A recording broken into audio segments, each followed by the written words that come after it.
Surprise, we're live. Oh, hello. Hello, hello, all and everybody. We have a new player. We have a new player. No, you were right the first time. I mean, yay! Hi. I see Mama Crow up there. Sorry. Mama Crow? There's a Mama Crow? That's someone who's on our property, and we love her very much. Hi. So welcome to the stream. We did go on a hiatus last week because me and Vex were at cons, and I'm actually currently suffering from con flu, which we're hoping is not COVID. The test will reveal tomorrow. In the meantime, let's play a game. Yeah. Let's play Who's a Better Killer. Vex, Hot Potato, who are you? Where can they find you? What have you been up to? Hello. I'm Vex Somniari. I use he/they pronouns. You can find me literally everywhere, Vex Somniari. That is Twitch, Twitter, TikTok, Blue Sky, Instagram, email if you desire for some reason. I'm absolutely everywhere.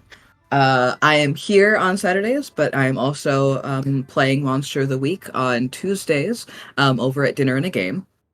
Somehow that character is shorter than the one I am playing here.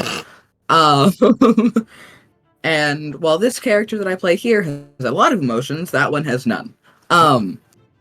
You can also find me at Queen's Court Games. I will have my first stuff filmed up there this coming couple of weeks. I am super excited. And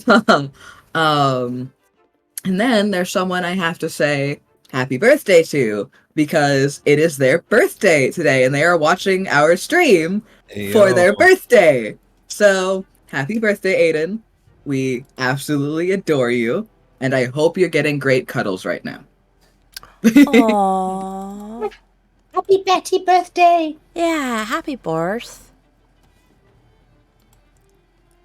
I'm gonna hot potato it over to Nicole. You bitch. Hi, I'm Nicole.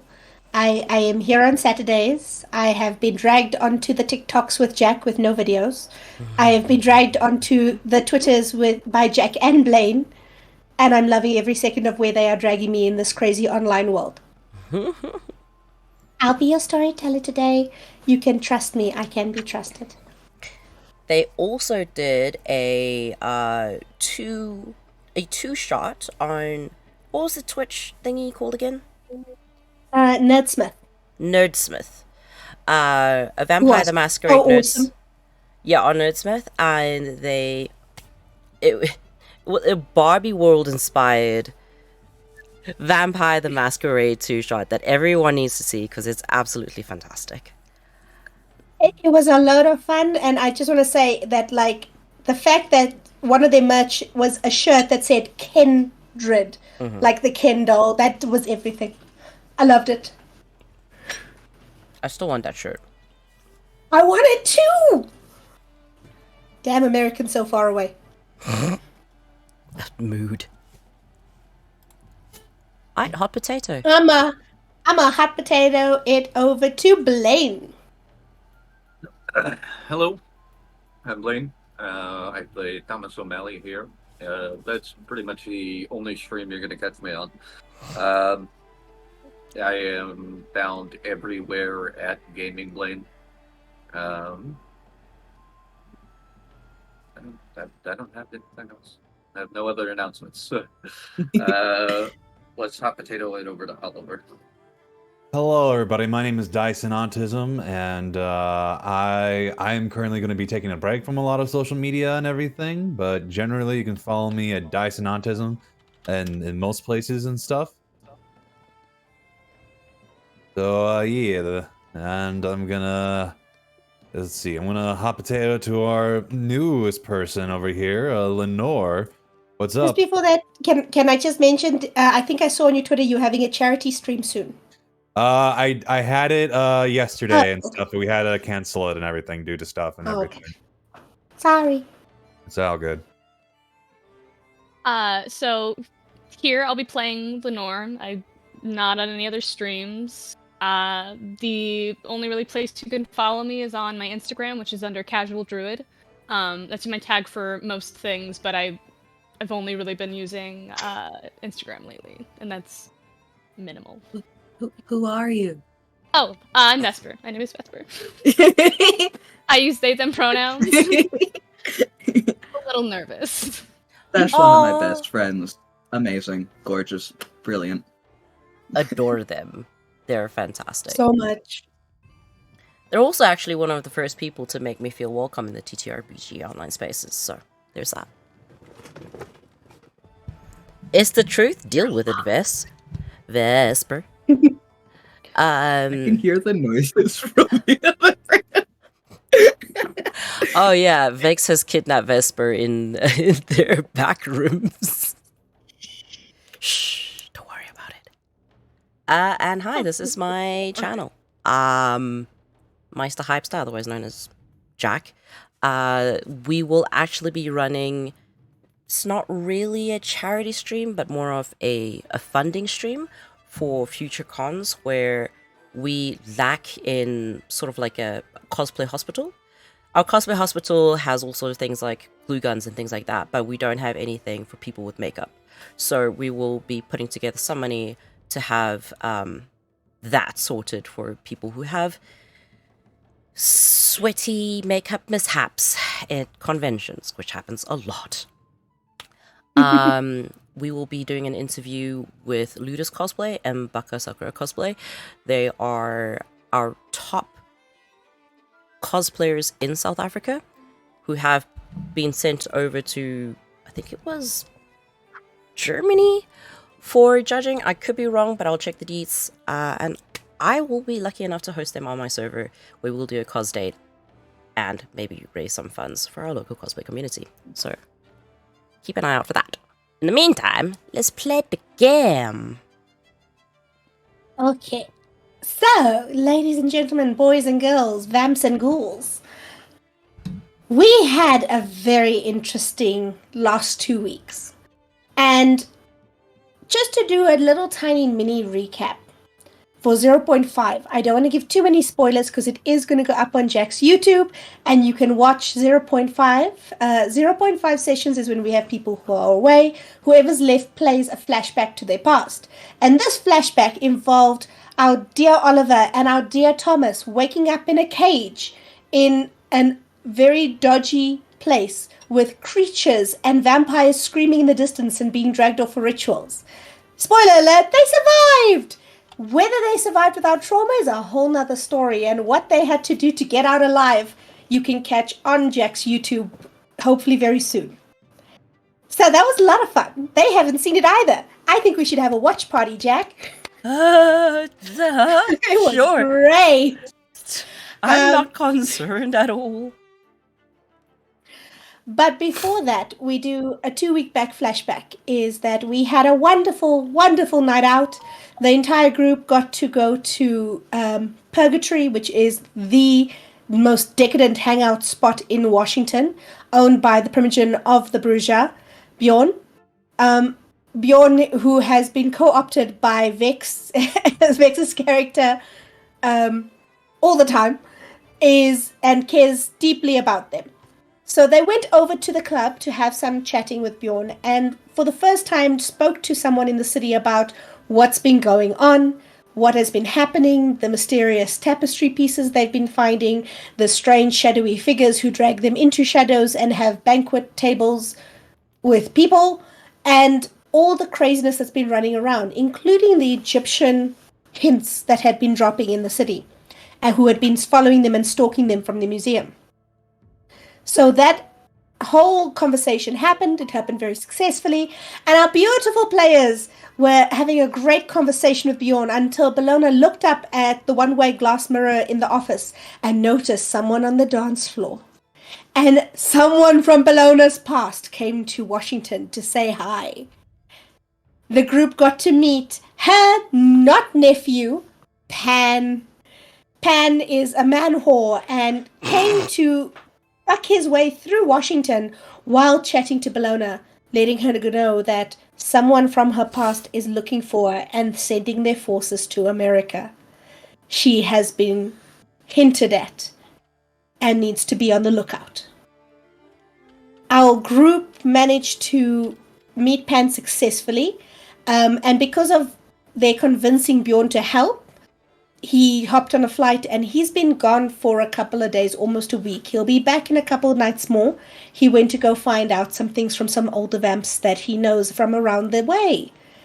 However, he did send them a contact that they could go talk to themselves. He managed to get them an interview, as you can see from certain player faces. A very successful interview from someone at the university, someone in the university's antiquities department. Lovely lady, very pleasant, welcomed them in for a late or early evening meeting, even off her schedule, until she reacted badly. See, she doesn't like the vampires. She can spot the vampires, and she is undead herself. Vex was traumatized to the chair, unmoving and unable to act.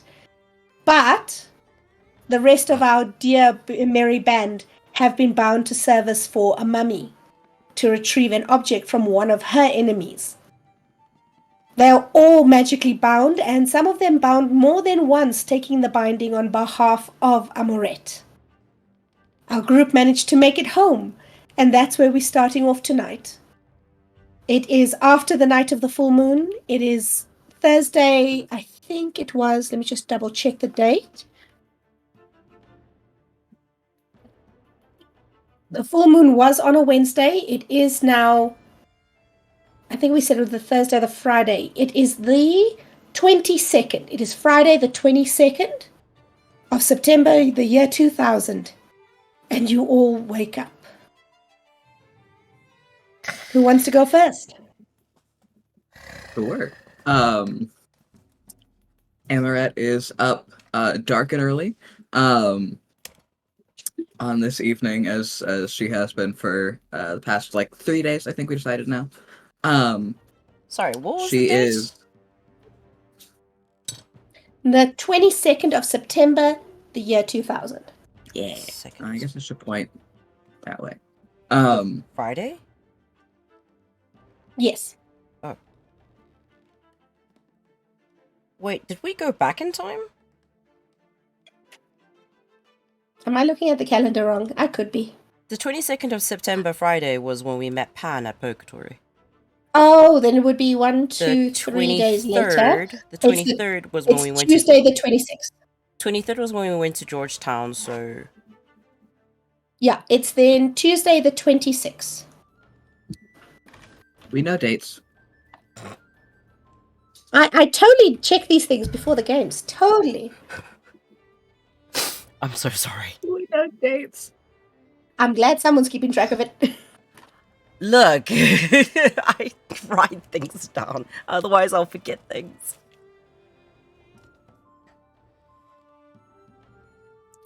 Okay. I very much appreciate it. Oh, good! What? No, we missed the full moon. Never mind. What? We missed the full moon. No reason. No reason whatsoever that you guys need to worry about the full moon. Don't think about it. It's fine. Yeah. So, Amorette or Finn? Well, Amorette and Finn, but which clothing style and pronouns are you using this evening? So, Amorette is not dressed as she normally would be, even though she is Amorette, she, they. She is dressed in a much more revealing outfit than usual. It's very pajama-like, very comfortable. Jack is on high alert now. And you can actually find it in Jack's server under our Vampire the Masquerade Endless Night section. It is a kind of like a tank top, sort of top with bloomer-esque shorts. And since today is going to be combat training, she did not want to be hindered by too many frills, too many outside pieces.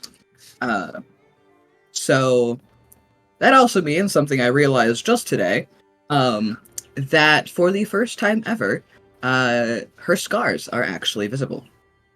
The scars that you can see start right at the base of her neck, and they extend out almost onto her arms, and they go all the way down, and you can see about like 3 inches of them from under the like bloomer-esque shorts as well. So they go down to the bottom of her thighs all the way to the base of her neck. But she heads on downstairs to get some cups of blood ready, and so meets up with Silas and starts getting blood in everyone's receptacles. That's your morning. Who wakes up next? It's me. We talked about that in the sober. I'm probably the second to wake up. Because it takes him probably half an hour to get all the layers Sandy lays out for him on. He'll head down to the kitchen to get his usual coffee-flavored blood. Emma will hand it over. Evening. Evening. Did you sleep well?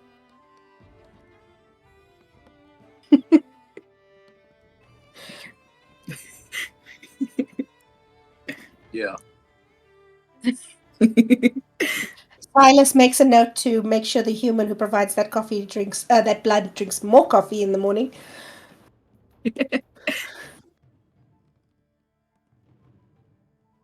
As I And- actively pour myself more coffee.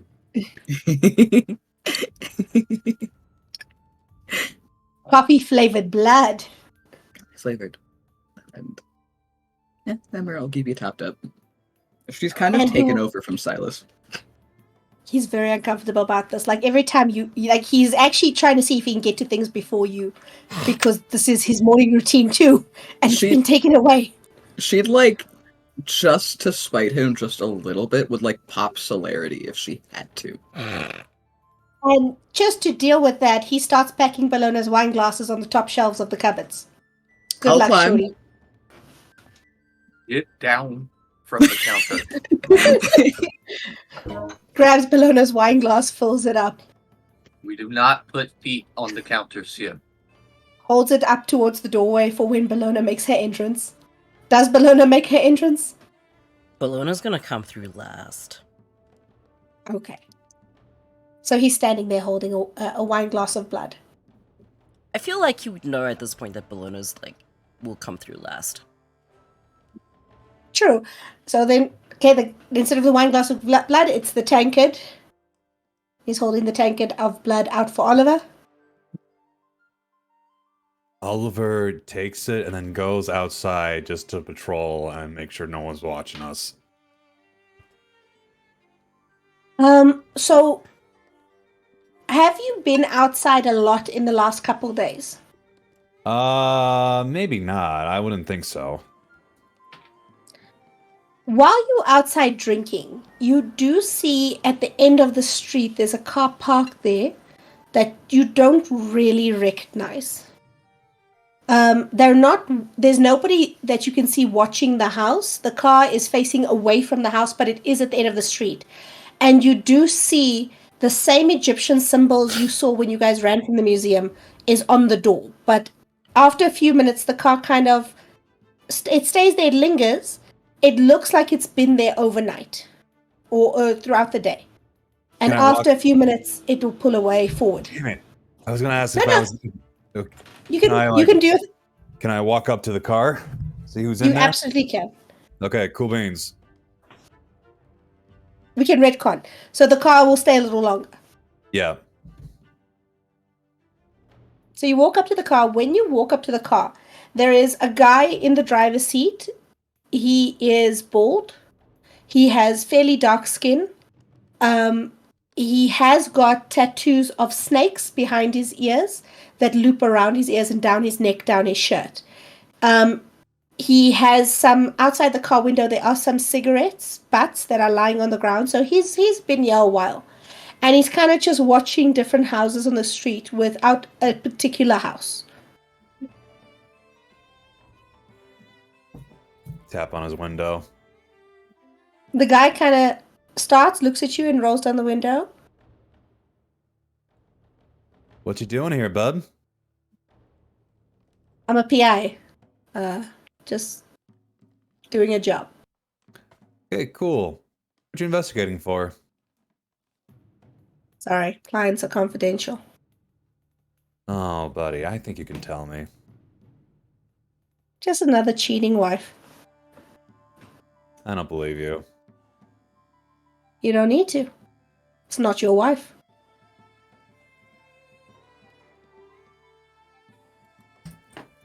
I need to roll something real quick. That was the worst thing he could have said. Literally. Okay. Good morning. Okay. All right. So, It was nice to meet you, PI. Bye. PI, bye. is going to activate Potence, drag him out of the car, and slam him towards a wall. Oh no. Oliver drags him through the window. He doesn't even open the door. Oliver grabs him by his collar, and this guy's eyes go dinner plate wide as you drag him out the window and slam him against the door. And he's trying to grab at your fingers and peel them back so he can try and get loose. This guy is not stupid. He knows how to fight, but it's like a kitten fighting against you a little bit. There is strength in his hands, but he can't seem to get you to maneuver and move the way he needs you to. Okay. We're gonna do this one more time. What are you doing here? And I don't break your fucking neck. I told you I'm here on a job and it's not your goddamn business. Okay. How about we do this? How about you leave this area and I don't have to choke the living shit out of you? Roll intimidation for me. Okay.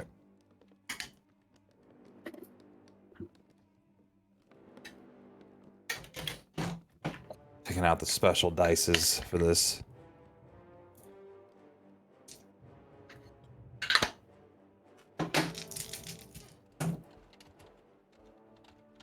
Three successes.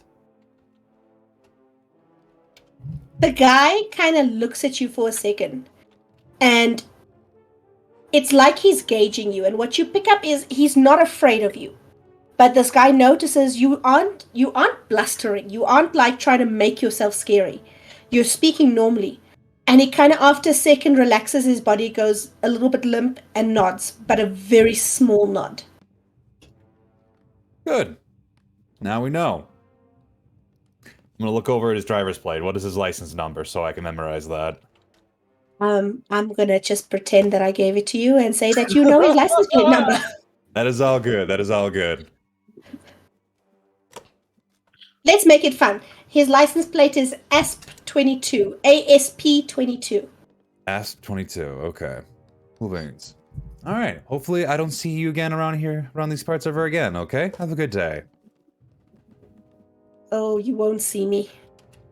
And he fixes his shirt and collar and looks at you. And he literally eyes you, and then he gets in his car and the car starts driving off. You take care now. Bye-bye. I'm just gonna walk back to the apartment. Just do me a quick perception check. Okay.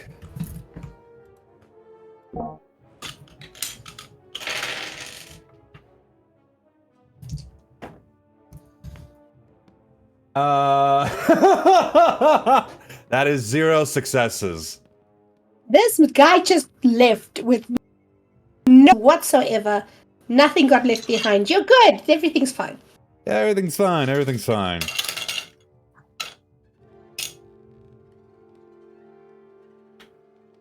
Oh my lord. Well, that's me. And then you stroll back into the house holding your blood. Okay, so a little update. We had somebody kind of wandering around our streets, being very, very sussy. So I got rid of them. So no worries on that. Did their car happen to have anything unusual about it? Well, Was there anything unusual? It had Egyptian hieroglyphics on the door. It had Egyptian hieroglyphics on the door, so probably some Sabbat shit. They've been around here for the past 3 days. Oh, well, that's fantastic. So I just scared them out of here. So they're probably not going to come back. I also got their license plate number. So, ASP22, if you ever see it, that's them. It's 22. Okay. I will remember that.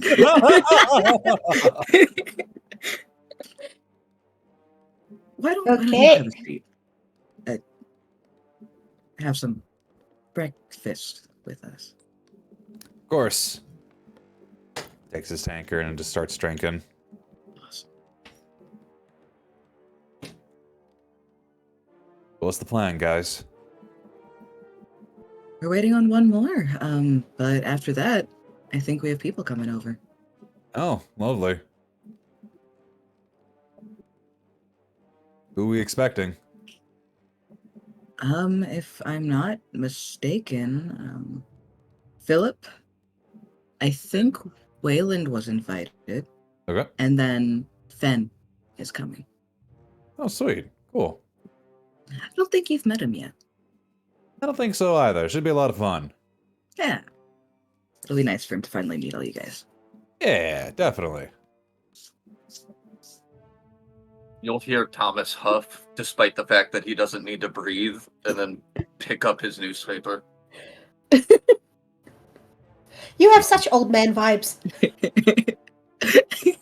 Grumpy old man people in my house disturbing me. I'm gonna go see if I can acquire Bellona. While you're on your way up the stairs, let's jump across town to a small apartment. It's in a decent area. It's a nice little neighborhood. And across town, the sun sets and Lenore opens her eyes. It is a chilly night. It's September. You came to Washington because there is a specific bat migration that is supposed to be hitting the city around this time. It is unusual because it is an autumn migration. It breaks the local bats' normal behavior, but there's been some paperwork written in the last 2-3 years that it has been happening every couple months, and it's due to happen around now. Lenore gets up, immediately starts readying herself to go out, grabs her notepad, paper, checks on her library, makes sure everything is exactly where it should be. All right. I should grab some sketches. Goes to her desk, quickly gathers up some anatomical sketches of bats real quick, just quickly puts them in her bag, and is like, all right, let's go. And just walks out the door and is heading towards the nearest cemetery, place where bats... Funny you should mention a nearby cemetery. There is, in fact, a rather large cemetery attached to this really big old house. It's a morgue. It's fairly prominently known in the neighborhood, and it's got this old graveyard that is just attached. People don't really get buried there very often. It is older graves. They tend to go to the more modern, newer places. But yeah, there has been some interesting movement in that area from what you've picked up on the latest research. And it would probably be a really good place to start looking. Lenore immediately heads over, looks at no one, does her best to just... So, just because I know you are new to vampire, waking up costs you 1 blood point. Awakening in the evening, you lose 1 blood point for that. I will mark that down. And as you make your way, it's not too much of a walk. It's about a 10-15 minute walk from where you have got your apartment, or your sire arranged your apartment for you. They arranged the rental, they arranged the furniture, moving books over. Your sire arranged everything because they know you couldn't be bothered with that sort of mundane stuff. And there's this car that comes tearing around the corner and roaring past you. It actually almost knocks you over as you're crossing the road before roaring off down. jumping back to Bellona's room.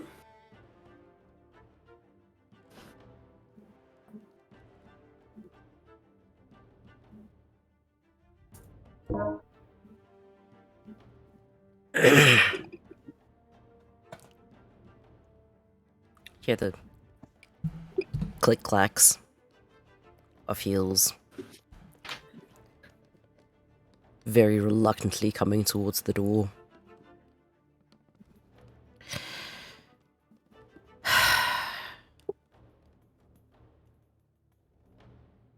Evening.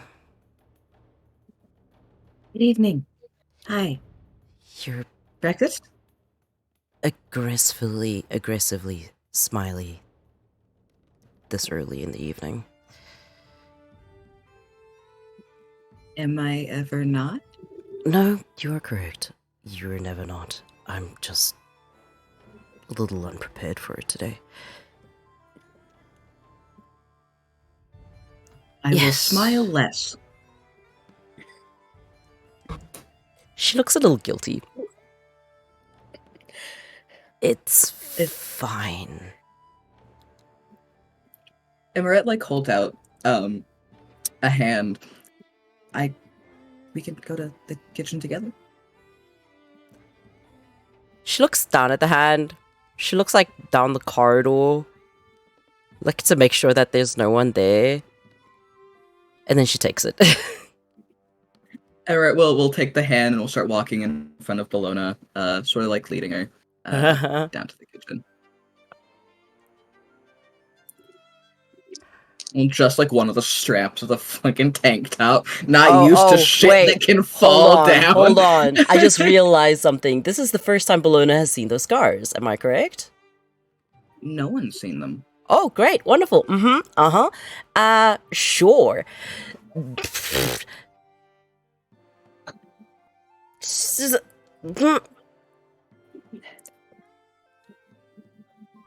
Amorette? Yeah, what's up?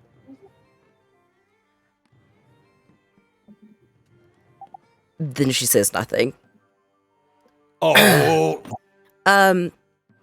What do those scars look like, by the way? Are they like burn scars or like Some of them. some of them are burn scars? They're more very varied. And when I say they start at one place and at the other, I mean it's like full coverage scars across the skin. So there are some burn scars. There are some scars that look like they're from tearing. Some look like they're from blunt force and just haven't quite gone away. It's just a whole range. Some are raised, some are indented, it just depends. Yeah, you know what? She's just going to tug Amorette to a standstill. In this hallway. Yep, just in this hallway. And like just fucking hover for a second. Amorette, you are very welcome to not answer my question. But those scars, what's the story behind them?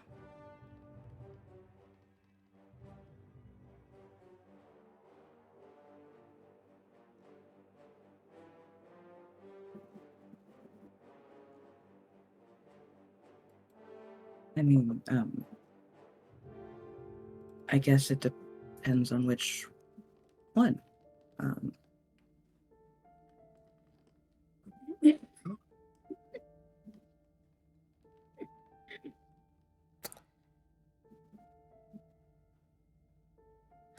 Okay.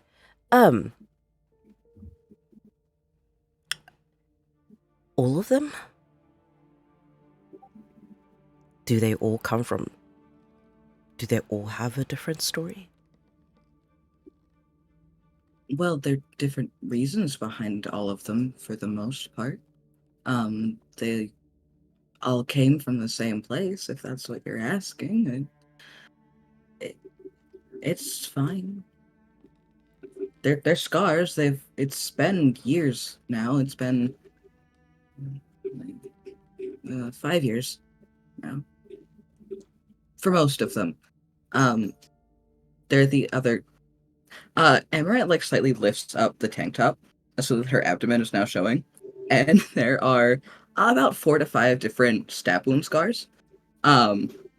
These are from around like 3 years ago, but they've all happened ages ago.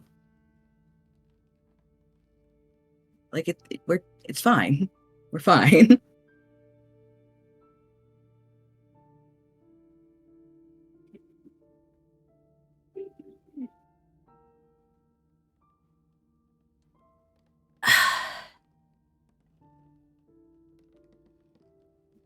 Just because they happened a long time ago doesn't mean that it's fine. There's nothing to be done about it. They just are. It's okay. Could I ask who or what did that to you?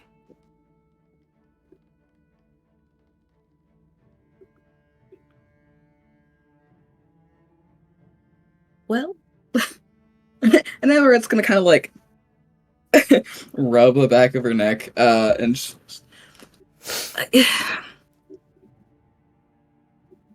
sure, it's not something I am hiding, so to speak.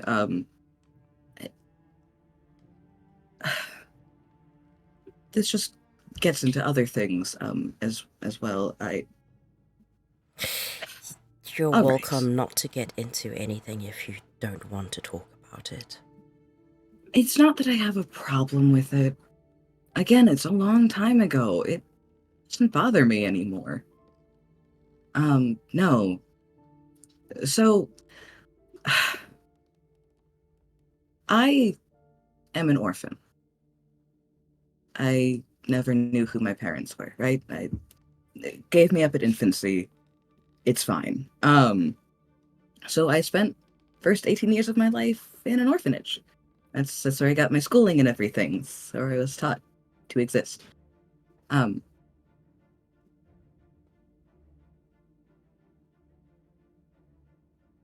Yeah. I didn't always do the correct things. I did creepy things sometimes. I would talk to myself, or I would point things out that other people couldn't see. There was an entire stint where I referred to myself only in the third person, and they didn't like that very much. I was really off-putting towards a lot of the other kids.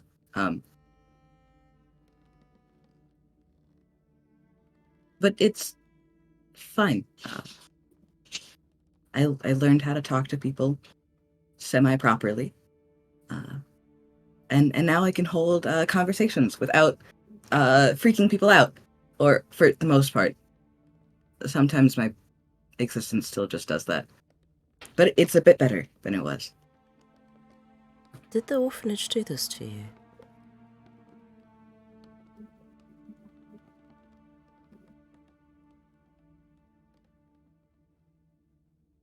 I mean, yeah. But like I said, it's fine. It was 5 years ago. Amorette? She's gonna cup your face.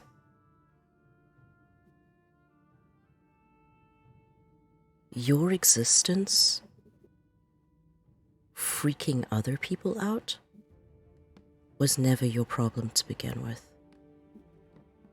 I know. Good.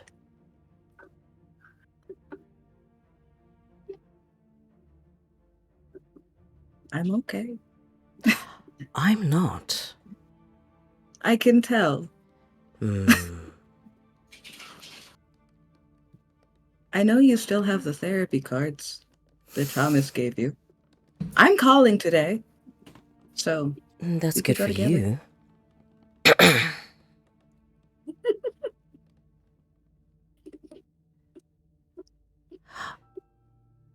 I do think I in particular am... Not that I'm beyond help. Just there are some things I can't tell others. You know, but there are some things you can. Well, I definitely won't be telling a stranger that. You get to know him, and he won't be a stranger. You seem to misunderstand me. I don't want to get to know other people. The people in this house aside.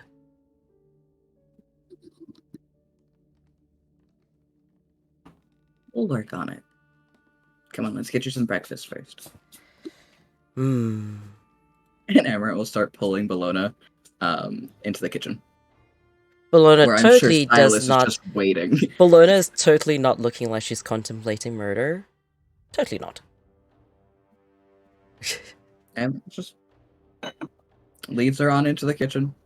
Let's Silas, who no doubt has the fucking chalice ready, and the Just wine glass to Bellona. She downs it. Fucking needed that.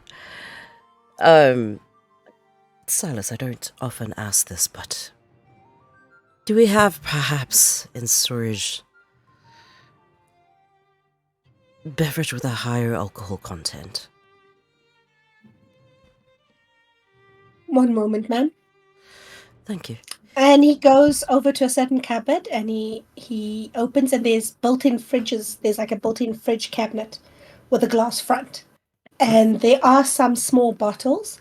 And he goes through and he selects one and he pours basically a refill of your wine glass and he brings you something. It has a faint, oaky, nutty flavor to this blood. That's great. She downs it.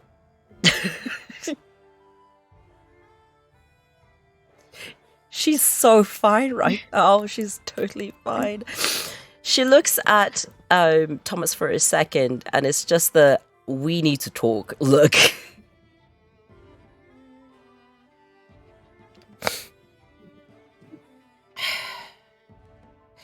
Okay. Here, office, bedroom, the 37 other rooms. 37 House. We Amorette feels a slight tugging at her feet. Oh no. She'll look down. Her shoelaces are tied together. I'm glad I noticed that now. And she will shipperly lean down and start untying and retying them. I love her While so you're much. doing that, do me a perception check, difficulty 9. Oof. Oh. Ooh, Okay. 9. I don't think I'm gonna see shit. Hold on, I have to. Thomas and Bellona can have their conversation so long. Bellona's absolutely gonna like not corner Thomas so much, but sort of just like look at him with that we need to talk, and then glance to like the far side of the room, very much like meet me there.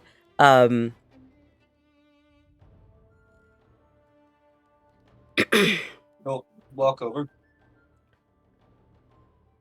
Thomas, Hmm. do you by any chance know the orphanage that Amorette comes from? No. Try. Do you think Hasn't there's come a up. way perhaps we could find out? This is the first time Thomas is hearing that Amorette's even an orphan, by the way. You've just bled this information. Bellona doesn't know that. Bellona doesn't I know that. know. Bellona's after one Sorry. thing and one thing only. It's just fun to me, please. You could ask her. I have a feeling she might disapprove of what I plan. No. Ben will be here later today. You could ask him. Or we could ask Toby. Toby seems uncomfortable around me. I'm never too sure why. You're too pretty. Yes, a curse. I guess I suppose I have to speak to Fen. Better you than me. Have I ever spoken to Fen before? Do I know who Fen is? I should know, right? I don't feel like Amorette hides that information from us. I don't think she would have hidden it, so that's up to Vex. But Finn has been in and out of Washington for the last 10, 15 years. He's not an original resident. He kind of comes in, flutters around, does some stuff, then leaves. Like, I would know that Fen would be Amorette's, in case of emergency person, yeah? He was present at the princess seating. He presented with Amorette. Gotcha. You've seen him. You probably haven't talked to him or actively met him, but you know he's her sire. She's talked about him on occasion. Yeah. Yeah, okay. I'm sorry. What am I rolling again? Rolling a perception check. So this will be you can choose alertness or awareness. They're the same number, so thanks. Cool. Please continue.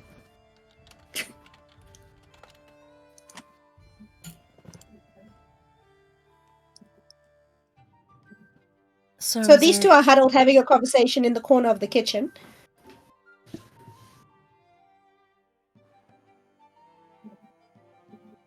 Are you still conversating?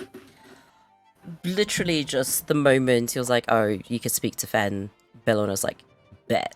And then back to the kitchen table. I guess I'm gonna fire off a text to Toby to see if he can do some digging.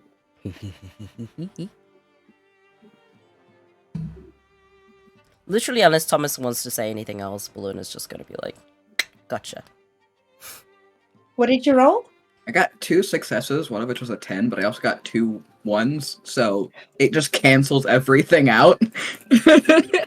While you're bent over tying your shoes, it's really dirty under this table. We should sweep under the tables as well as the rest of the room.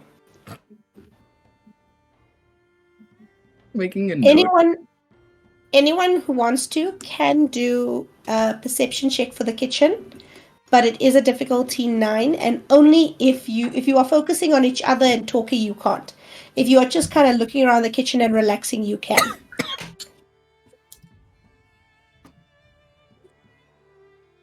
I mean, if this is happening while Thomas and Bellona are speaking, I don't think she would notice anything. She's very into this information and that she wants to get her hands on.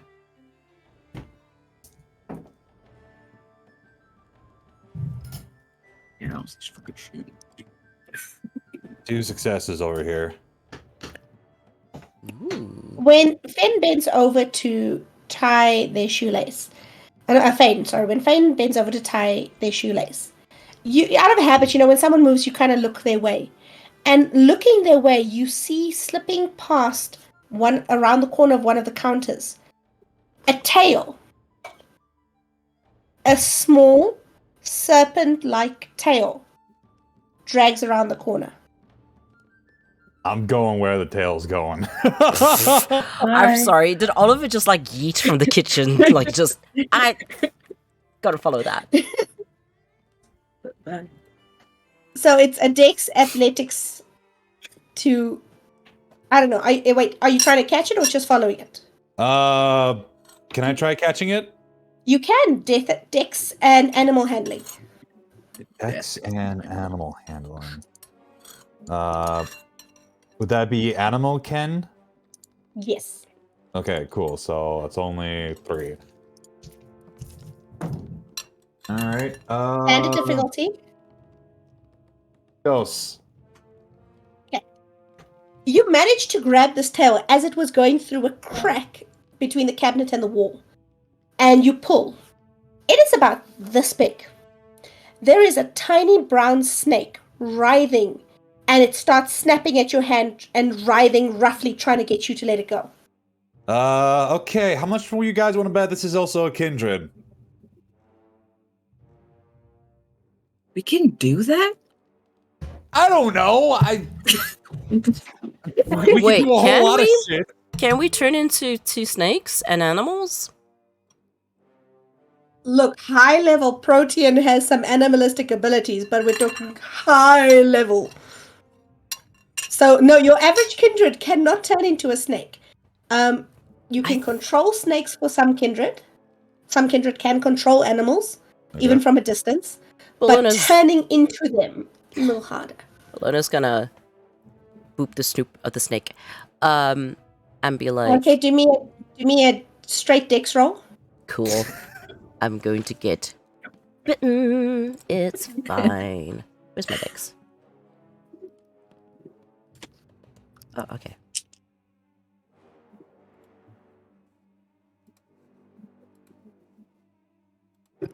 Don't even worry.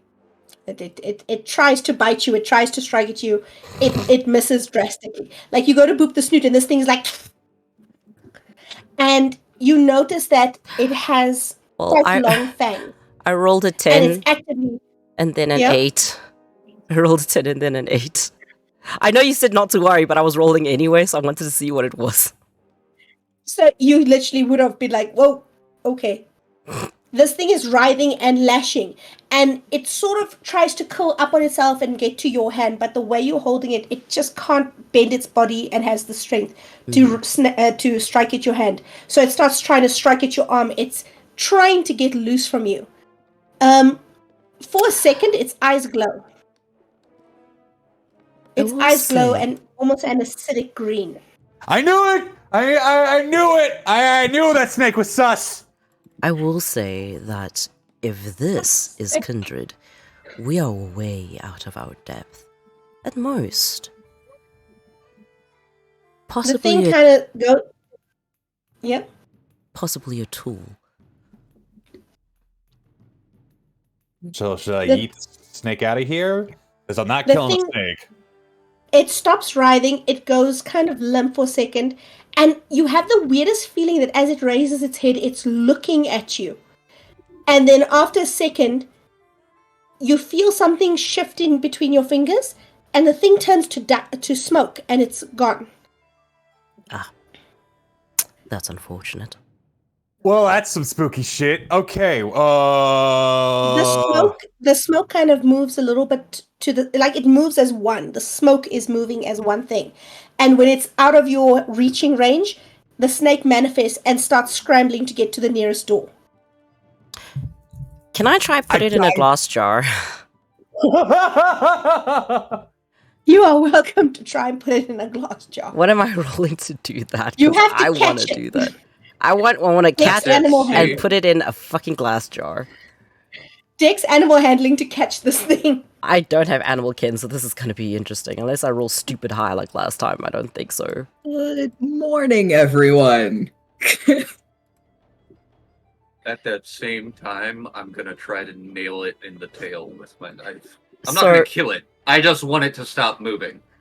So here's the funny thing. With my dex, I only have 2 rolls. I rolled a 9 and an 8. You managed to grab it, and again it's Oh. writhing and trying to strike at you. Silas, a glass jar, if you please. Silas kind of brings one over. As this thing starts, you feel some movement between your fingers. Nope. You drop it in the jar as it turns into smoke, and Silas slams the lid on. Yes. And the smoke swirls around. The jar even wriggles as the smoke seems to knock the sides of the jar. And then it settles, and you see the snake form again. And it kind of like, it pushes its nose against the glass in 2 or 3 places, and then it stops, and it sits up, and it just looks at all of you staring, with that little tongue going. I wave at it. I'm going to put it in the middle of the kitchen table and be like, well, now we have a new guest. Not the ones I was expecting today, though. We might not want to have it in a place where it can watch and listen to things that we do. Where would you like to put it? There is so many rooms in this house. We have so many options. Got the image in my head of him watching the Lego trains. I know, I was thinking that too. We could just put him on the Lego train and go round and round in circles. Just looks at Thomas and like, it is your manor. Where would you want us to put our pretty little intruder? Well, I have some safes. It's clearly not a normal snake. It probably won't die. And then it can't spy on us. Probably Got a worth that. snake in the safe? Should be safe. When you say that, the thing starts striking at the side of the glass jar, and it actually manages to tip it slightly, but it doesn't manage to knock it over. The jar is just too heavy. Cut that shit out, or I will fillet you and cook you. Oh, I would not mind a new pair of gloves. The skin seems a little sparse on this one. It strikes at the side of the jar, hisses at you, and then it settles again, watching, and that tongue goes. I have a feeling it's not too happy with us.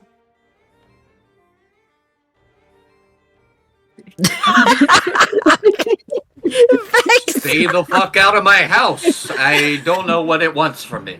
Just Vex. No shit.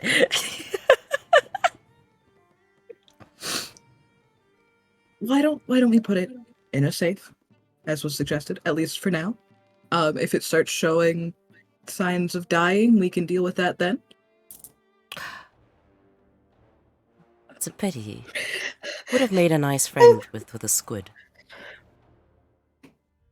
Might have drowned, but yeah. This is true. I'm sorry, Small Town Witch just posted, no eat, it's just a baby. It's just a baby. It's a sassy baby, okay? And sassy a babies sassy- deals with consequences of its actions. So A Bellona.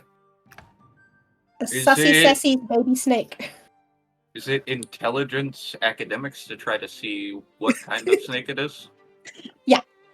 Okay. Give me a minute.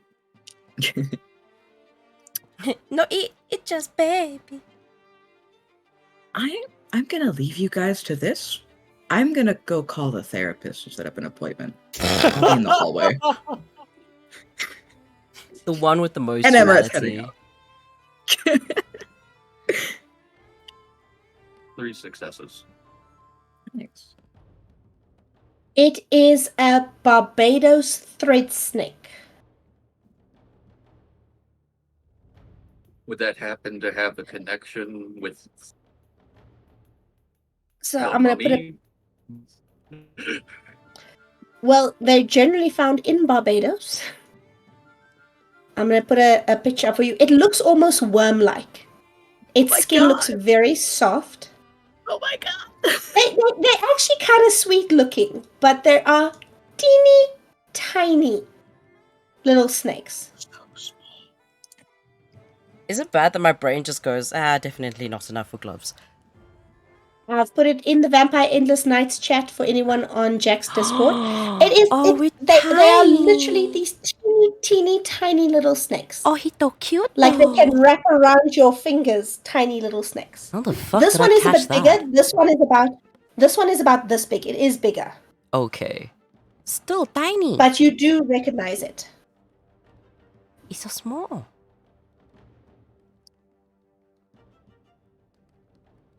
So, An yeah. unwelcome visitor is what it is.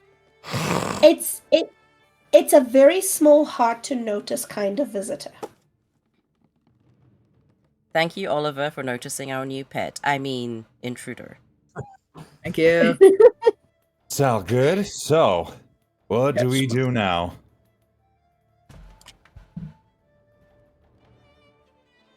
Well, you have guests coming in a little while. In the meantime, while you're sorting out your snake problems. So you arrive at the cemetery. There is a house. The house is almost on the corner of the property, and the property branches sideways and next to it. So if you imagine a very big rectangle, like this graveyard is not a small graveyard. It's not like acres and acres and acres, but there's easily a couple hundred people buried here. And in the corner on this side, there is this massive Gothic-looking mansion. It is multi-stories. It is quite big. It's got a driveway. There's a sign outside, very tasteful sign that says O'Malley and Sons Funeral Home. On the opposite end of the graveyard, there's an old church-like building, but there are no lights on. It's late at night, and the house looks fairly well kept and well maintained. The graves are decently maintained. It's a little overgrown. It's a little bit old. It's not like there's rubbish and dump and bare ground, but it's a bit of a worn old graveyard. Lenore will walk over, kind of look into the trees, and go, "I wonder who I'm gonna find here. Maybe." There's a wrought iron gate, a fence around the entire thing. So there is a gate. There, other than the house gate, there is a gate where cars could drive into the graveyard. It is currently locked. Is there any other ways that Lenore could, like, is there any other ways that Lenore could just eke in? You would climb over the gate if you wanted. You are quite tall. It's not that much taller than you, to be honest. If you walked around the side to where the church is, you can see a second gate that might be locked. It might not be locked. You could go to the main house and ask for access that way, because if you go in the driveway, the house's garden leads into the graveyard with no wall in between. Yeah, the easiest path of no resistance, Lenore just makes her way into the graveyard.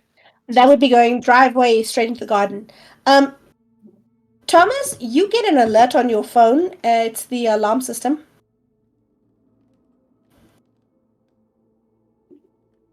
An event for what? Every day. Some new bullshit.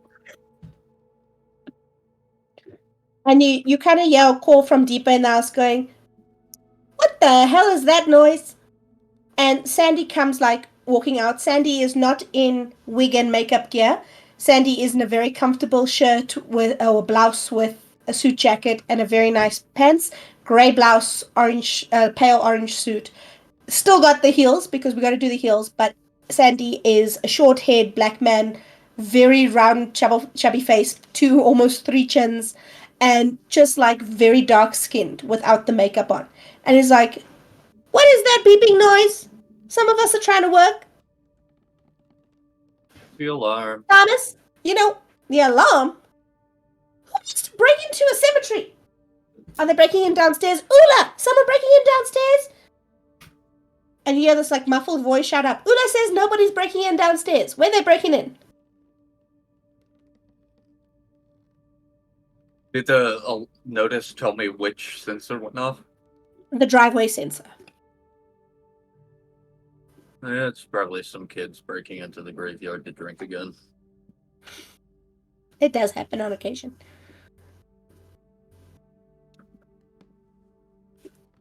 It's an old graveyard in the year 2000. There are goth kids who want to get in here. There are goth kids that live here. This is also true. Show of hands. Who has ever taken a photo shoot in a graveyard? There are goth kids that live here. You stop shouting out Bellona like that. Here we go. I will be right back. Okay. So, what do you guys do? Is Thomas going to check the alarm? I'm going to go with Thomas is going to go check on the alarm. He's gone to the monitor room to see what's going on the monitors. Bellona's gonna follow because on the feed of weird snake intruding into the house, that is definitely not normal snake behavior. And on the heels of news that she has recently received, she will want to see what's going on. So she'll definitely follow to see. Same. I'm following after them. Well, I'll follow while on the phone with the therapist. Little ways away just to watch. Oh my gosh. You get through to Jeffrey's secretary and you're able to make an appointment. You don't speak directly to Jeffrey. He's not in yet. He usually only gets in at about 9:30, 10. You guys follow him to the security room, and Thomas is checking out the security feeds and everything. And you can see on the feeds on this, because there's 3 or 4 monitors showing several camera angles around the house. There is somebody it is a tall, slim figure slipping through the darkness of the graveyard. You really see them because the silhouette blocks the light from the street when they walk past the camera's view. Ooh.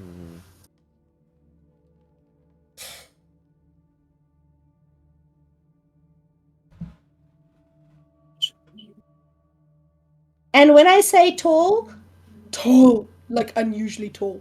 That's interesting. Okay. Right? Are they? So while you were gone, I described how what they saw, all followed you to the security room. What they saw in the security feeds is it's a bit dark in the graveyard. You don't have lights in the graveyard itself. And it is almost new moon, so there isn't new moon is actually tomorrow night. So there is no sign of light. And when all you see is when the street lights in the road get blocked out by a tall, slim silhouette of something moving and drifting through the graves. Vex, did you call Bjorn over? I have a feeling this shape might be slightly Did different I? to Bjorn. Me? It's about Bjorn's height, but you're You- going to need 3 of this figure to make a Bjorn. Oh, Bjorn went on a diet. 3 of them stacked together, squished together, might make a Bjorn. No. Not only did I not invite Bjorn, that is definitely not Bjorn. I don't even think Bjorn's in the state.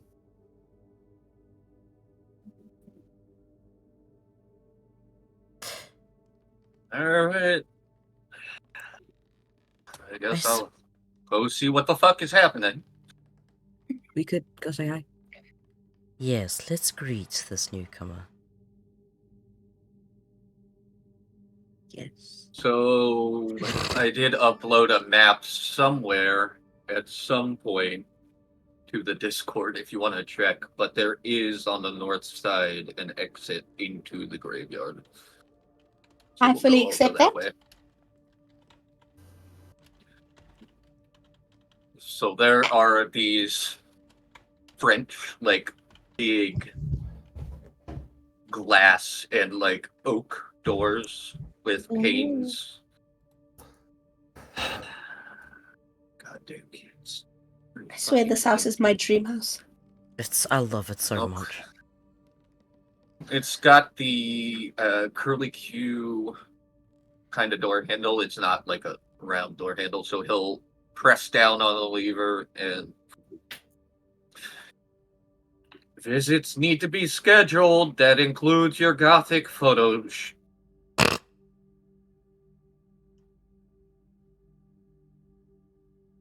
Lenore?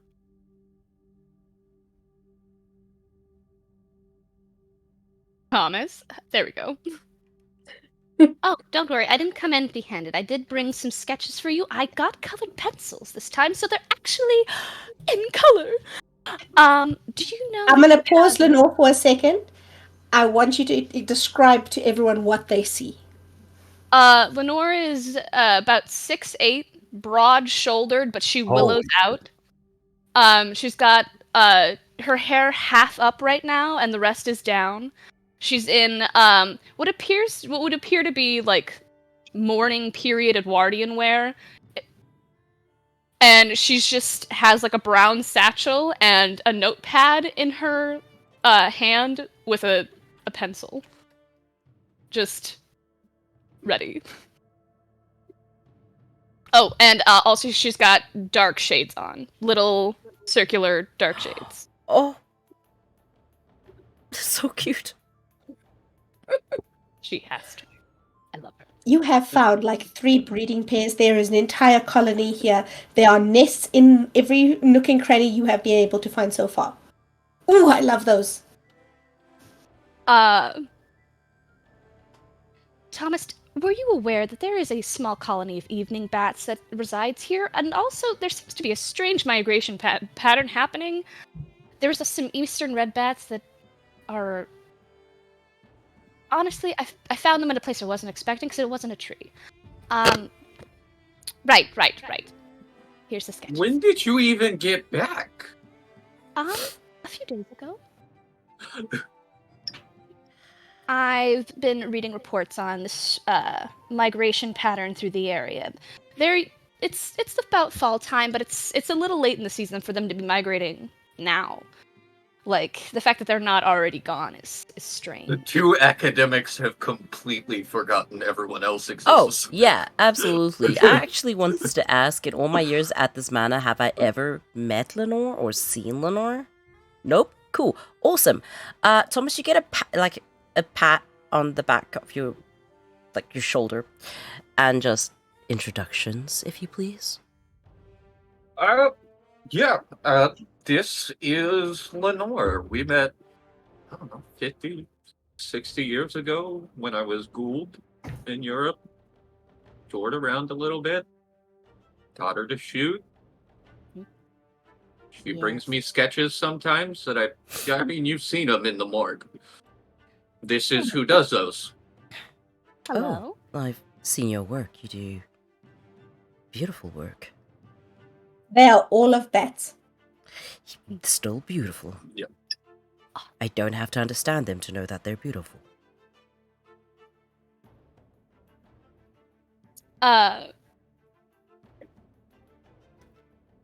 Lenore quickly is like, oh, right. Yes, I broke into your cemetery. Again. Could have just rang the doorbell. My name is on the building. I know, it's just... So with the strange mic, I wanted to capture them while they were unbothered. I needed fresh. Yeah, Fresh people information. bother me too. You would know this. He's just stating things you know at this point. I will try to do better. I will try to knock or ring the doorbell first. Just Bellona's gonna reach into her evening dress. Don't ask where she puts it. It just shows up somewhere, and it's just flip phone that she holds like this, and be like, "We have these inventions now." Yes, I'm not quite good with those. Oh, neither am They I. seem to break even when I don't mean them to. Oh, in that case, I should definitely introduce you to this phone. Nokia something. It doesn't break no matter what you do to it. Wow, like a brick. Yes. We had Ollie punch it and it didn't break. Oh, And he does really good punches. These are my kids. The one speaking to you is Bellona. I'm sorry. I am your what? Did you have childhood since we last spoke? No. No, they just kind of got adopted. Oh, They just keep showing up, and the company is good. This is Ollie or Oliver. Hello. I you doing? assume Vex is like peeking out from behind me. This is Amorette, sometimes Feign. You are very bright. Hey, Jack. I like that. And right will like toddle out and will like hold up a hand. Hello. And we'll shake. It's so nice to meet you. I didn't know he knew other people. I'm gonna be honest. I was starting to doubt. It's so nice that he has other friends. But no, I'm so glad I you're am here. 80 years old. Just because I don't like people doesn't mean I don't know people. Yeah, but the amount of people that you would consider friends is very small. So to find another one, I feel like I found a unicorn. This is amazing. Specifically, I do believe it would be everyone in this manor plus Toby. Toby, Philip, Waylon. And now Lenore. Oh, and we made friends with Dorian. He's pretty cool. His Lenore. basement is not. His basement's not cool, but he's pretty cool. Wow. And Morette's gonna look up at Lenore and go, I'm gonna admit, I'm glad you're seemingly not like Dorian. I'm not quite sure who Dorian is. I tend to Yeah, not the spend He a lot would of be time. more well known as the Mad Bat of Washington? But she's a little batty in a different way. A little bit. Quite. But Thomas, Why have you not invited her in yet? What? Why have you not invited her in yet? Because she said she was busy. I don't care. You give the option. We're having breakfast. Would you like to join us? Have you eaten? No, not or yet. drank? No, I have not drank yet. I have not breaked my fast. I'll get you a cup. Come on. Oh, thank you. Oh god. And Amorette will take her hand and Here. start like. There's Bob. 2 of them now. Oh god. Oh, I'm being taken places. I just realized I have no clue what kind of vessel Lenore would drink from. I do. Uh-huh. Amorette doesn't, but I do. Amorette is going to bring Lenore into the kitchen, whether or not the rest of you guys follow.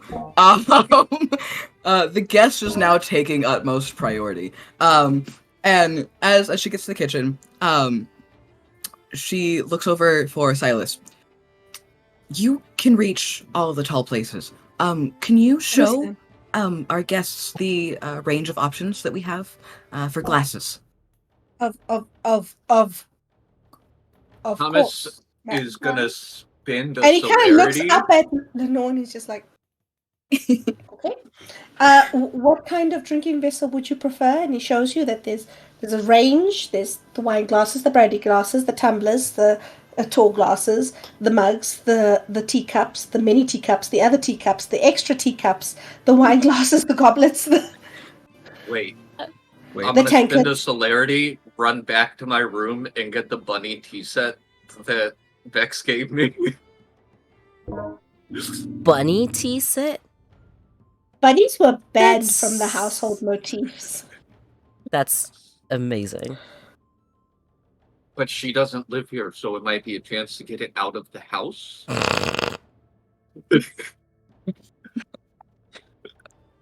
Lenore's like, oh, can I please have a brandy glass? That'd be nice to just. And he takes down the brandy glass and he wipes it clean carefully with a clean cloth, and then he goes to the fridge and he pours in some nice chilled blood and he brings it to you and he serves it to you. Thank you so much. You can I- have this whole set. I'm not allowed to use it, so you can just take this home with you. We'll call it a reunion gift. Okay. The determination to get rid of this tea set. There was a day about a year ago that Amorette and Thomas came back to the house, very traumatized, and Amorette methodically, this is in character, went through every room of the house, removing anything associated with bunnies and rabbits. That's amazing. Then, like 2 days later, the order came in that she had placed prior to said trauma, and she just walked up to Thomas's library, handed it to him, said nothing, and left. It was the 4th or 5th what the fuck just happened in their relationship. And there was many more. Mhm. So anyway, you guys, while you are drinking your blood and having your breakfast, I'm going to give you a chance to just talk and mingle before the next thing happens. So let me know when you're ready for the story to progress. But talking, mingling. I get to New draw a person at the brandy table. glass. Amorette's new person at the table has been brought in. Bellona was traumatized from tales of Amorette's past. Oliver had an interesting morning with a person and then a snake and now another person. And Amorette is Amorette. And Thomas hasn't noticed Amorette's scars yet, has a new guest who's an old friend in his house. Y'all mingle. He hasn't addressed it because he's not Bellona. screaming in front of this traumatized child. Amorette is gonna no. pull out a seat for Lenore and it's like, please, like, have a Thank- seat, make yourself comfortable, and we'll pull up a chair next to her. I'm like, everyone, come on, sit, let's talk. It's so good to see you. It's so nice that there's another guest in this house. There are so rarely guests in this house. I am so happy you're here. Tell me everything. You're gonna probe for details about my human life, aren't you? No.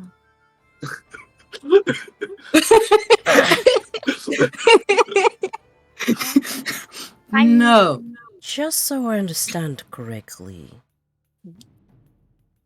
is your friend Lenore from When I was Ghoul. Turn? I see. I was Ghoul. I spent. Actually, all three of you would know he was Ghoul for about a decade. Ah. Oh, you have to tell me everything So about yes, yourself. technically mortal, technically not. It's that weird in between space. I was born human born in Wales. I came over about 15 years ago.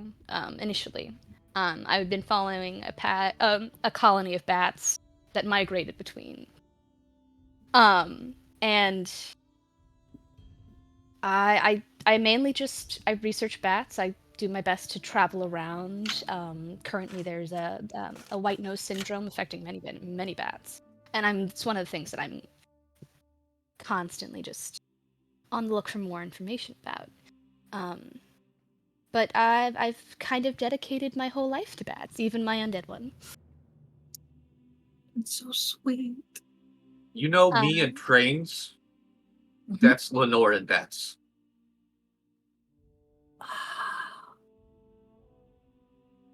Wonderful. Oh, that's so cool. And I've just been so amazed at the bat species here in Washington. When I heard that there was a migration pattern happening that is not normal, I took the first flight over immediately. I'm so As glad. soon as it was dark out, my bags were packed. I'm so glad you came over. What else do you like to do? Hobbies. Hobbies,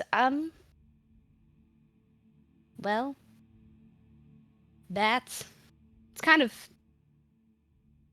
all I do. I don't socialize quite often, but I'm like you're so very kind. But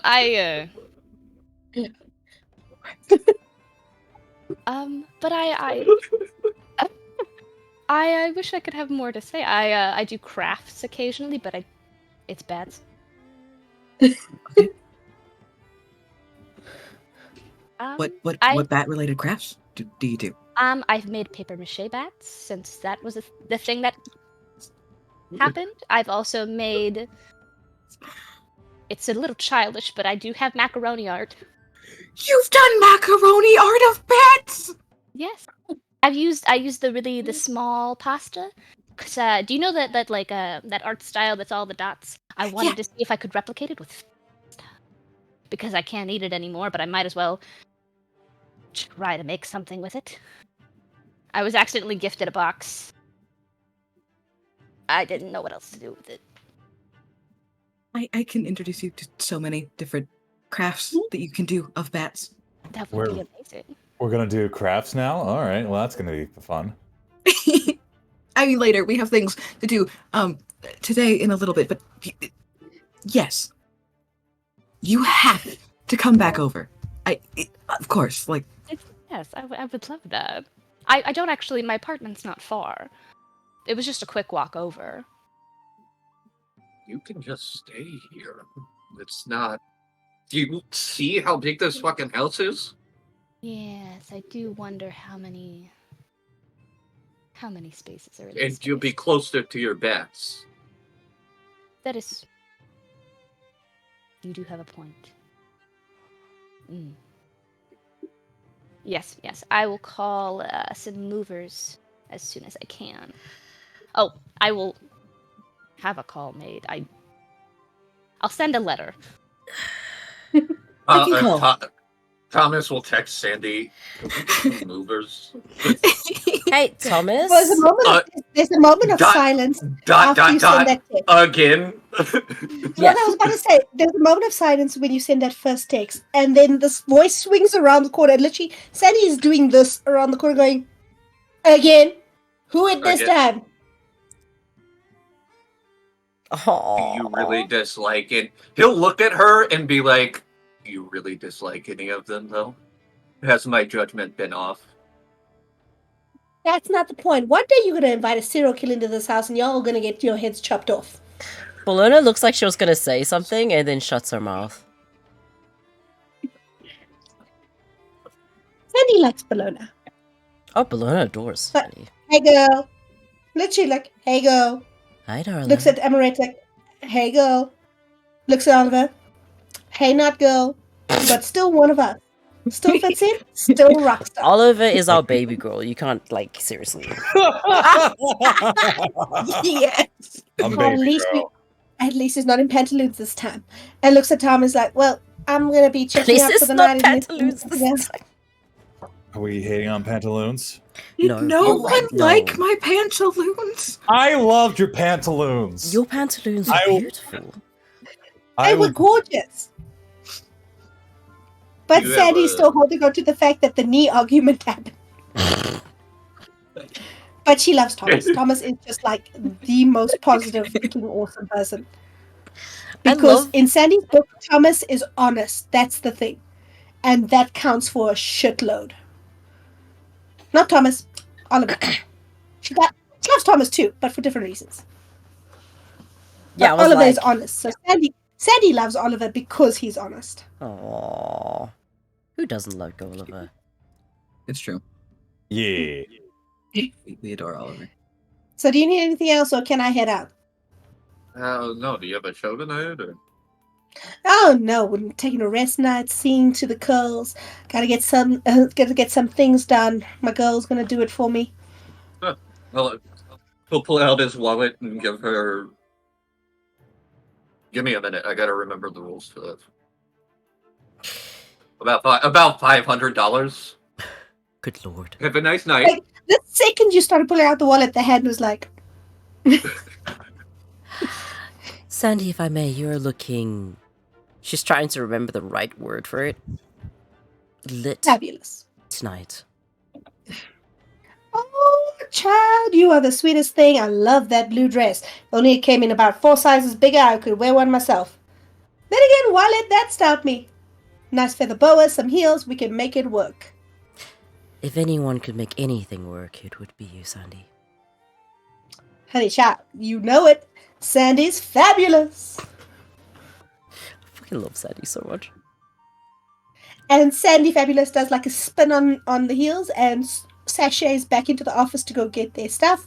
And after a few minutes, like, bye y'all. Ula, let's go. I'll drop you on my way. And Ula comes out from the basement. Ula is the morgue tech. Ula doesn't come upstairs very much often. Ula likes it down there. And it is this tattooed, pierced, bearded, with eyeshadow and eyeliner, awesome gothy drag queen who's in guy gear at the moment. Is like, bye guys. Bye, girls.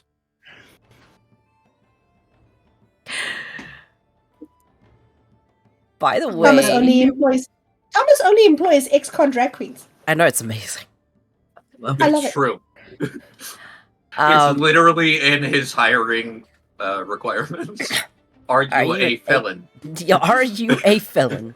How do you feel about drag? How many times a week do you get into drag? The It's not answer how is do you yes. feel about drag. The answer is yes. If the answer is yes, then we may have a position for you. Thomas is very big on second chances. Yeah. Aw. A little while after they left, you hear the doorbell go off. I Oh believe shit! we're actually Right, they're expecting- gone. I'm used to them answering the door. Sorry, I'll go. Silas will go answer the door. Silas is here. And after Silas disappears, after a few minutes, you hear the door open and you hear, Thomas, where you at? Here. Kitchen. I see And our Wayland and Philip arrive. I see our expected guests have arrived. Philip walks in and is like, so let's get the show on the... Oh, shit. Hey, Oliver. Hey. We good? I don't know. Are we? And for a second, he like checks your pants, and he's like, "Yeah, no, we're fine." Oh, Thomas will intervene. Yo. You're good. He's here to help you take care of Feign. He's making up for it. And Feign Philip looks at Feign. He's like, "Hey, shorty," and ruffles your hair. Hello. Wayland just walks in behind him. He's a lot more calm. He's like, "Evening, everyone. Hi. How's it? Hi. Sorry. Okay. Hi." And he greets the ones he knows, and he sees Lenore, and he's just like, "Oh, hello." And Wayland is this dark-skinned guy. He's got braids and dreadlocks in his hair, but tied back neatly. He dresses very well. Button-up shirts, dark pants. He actually wears he's wearing suspenders, dress shoes. Not expensive, but very neat. He dresses the way you would expect, like, a 6-year-old grandpa to dress who looks after himself. Philip, on the other hand, strolls in, and he is brown-skinned.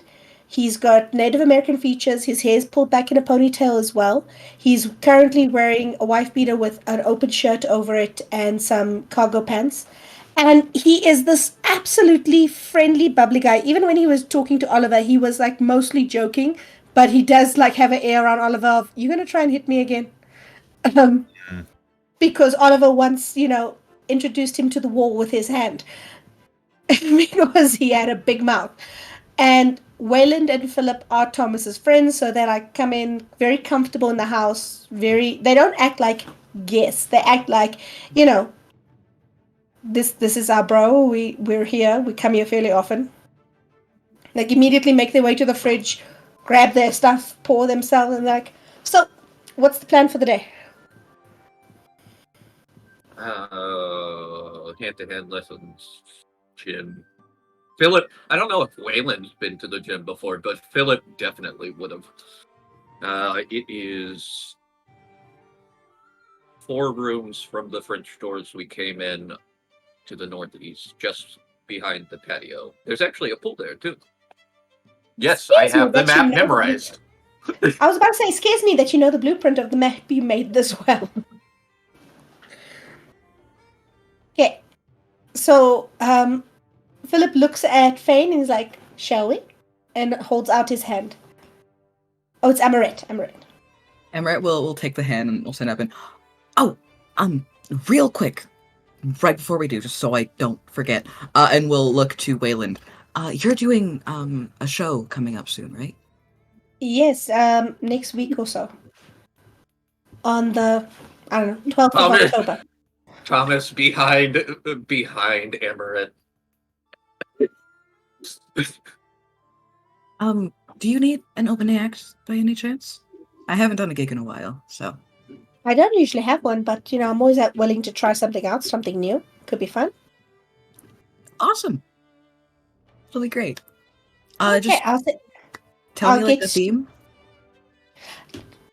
Well, it's just one of my. It's a trial magic show. It's a trial show for something big I'm planning. Okay. A little bit of escapology, a little bit of magic. So yeah, no, you're welcome to give it a go. I don't mind. I'll give you my producer's contact details, and you'll be able to give it a go. Thank you so much. That'll be great. That'll be perfect. I haven't performed on a stage in so long. Thank you. What kind of performance? I do dance mainly, but it's a dance and contortion mix sometimes, depending. Contortion could be a lot of fun. I hope so. I don't suppose you do quick change. I can. Well, we can set you up with something. Show you a few tricks. That'd be great. Well, that's perfect. Fit well with you. You're known for your clothes. I love this idea. This is gonna be brilliant. Thank you. And Philip is like, when you giving Waylon the from behind Amorette, Philip is like, Man, you're really overworking that single brain cell today. well, you know, we came here to work out. I left all the others. Didn't think I'd need the rest in your house.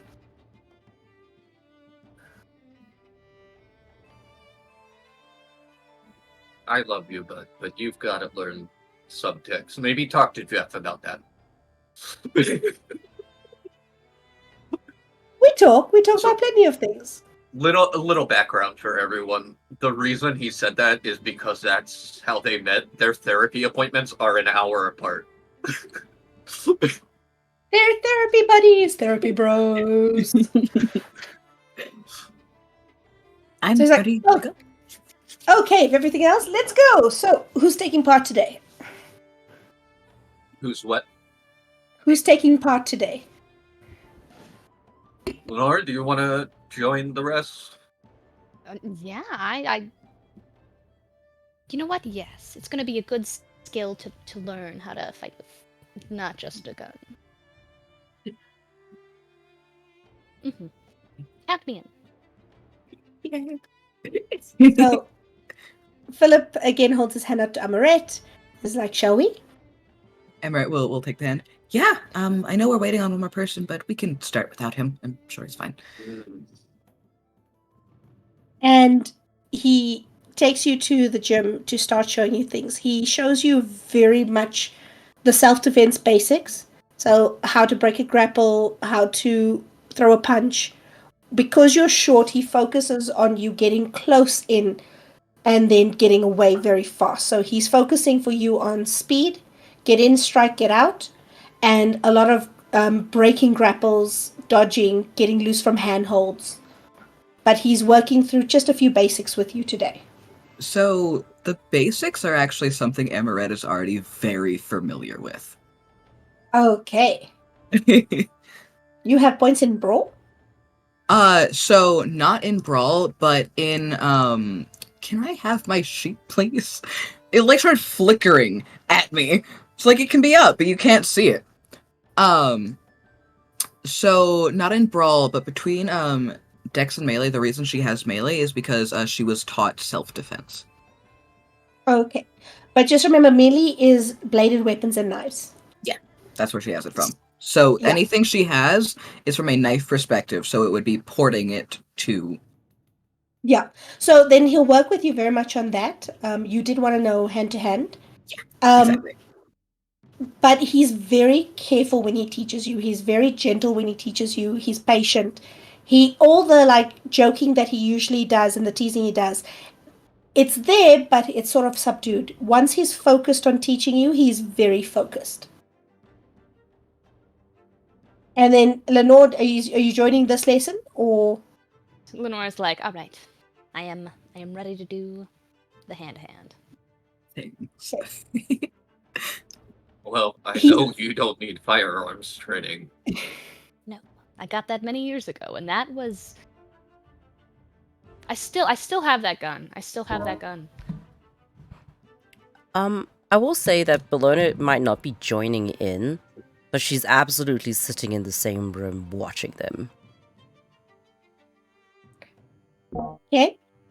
Wayland comes and Wayland kind of helps with Lenore more because Feign is doing a lot of footwork, but because Lenore is in the more traditional clothes, she has the skirts, it's a lot more difficult. So Wayland is kind of working with her more on handwork. And again, starting you off with things like breaking grapples, how to throw a punch, where to aim, how to control your swing, your shoulders. And then after a little while, after they do this with you, Wayland kind of looks at Amorette. He's like, right, so first thing you've got to know, when you punch someone, it might hurt them. It will hurt you. It hurts your hand to punch, especially if you're not used to it. You ready to get used to that? Yeah. Pain's not a problem.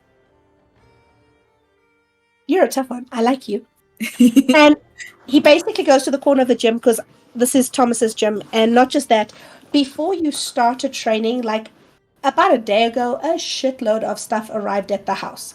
Like gloves, guards, helmets, punching bags, padded planks, those things that they put on their hands. Like a ton of stuff arrived at their house, with Amorette's name on it. And he goes and he grabs some, he puts on the paddle, he's like, right, hit as hard as you can. And he starts leading you into actively hitting and attacking. After about 20 minutes of that, he's like, great. That's great for people who go and do this for fun and sports. We generally don't. And he drops the pads, he's like, now you're going to hit me.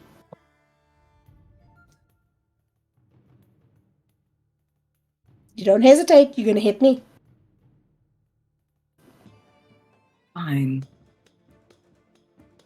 And she will try.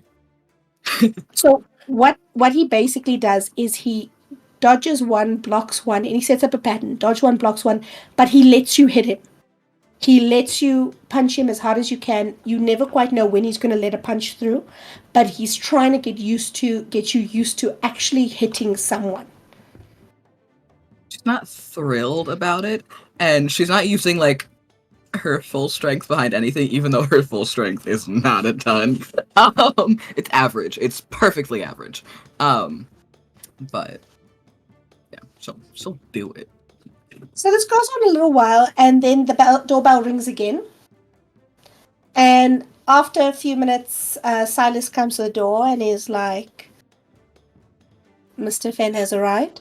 And Fenn walks in, and he's wearing rather comfortable-looking leather pants, and he's wearing the shirt that has been buttoned but is slightly open at the top.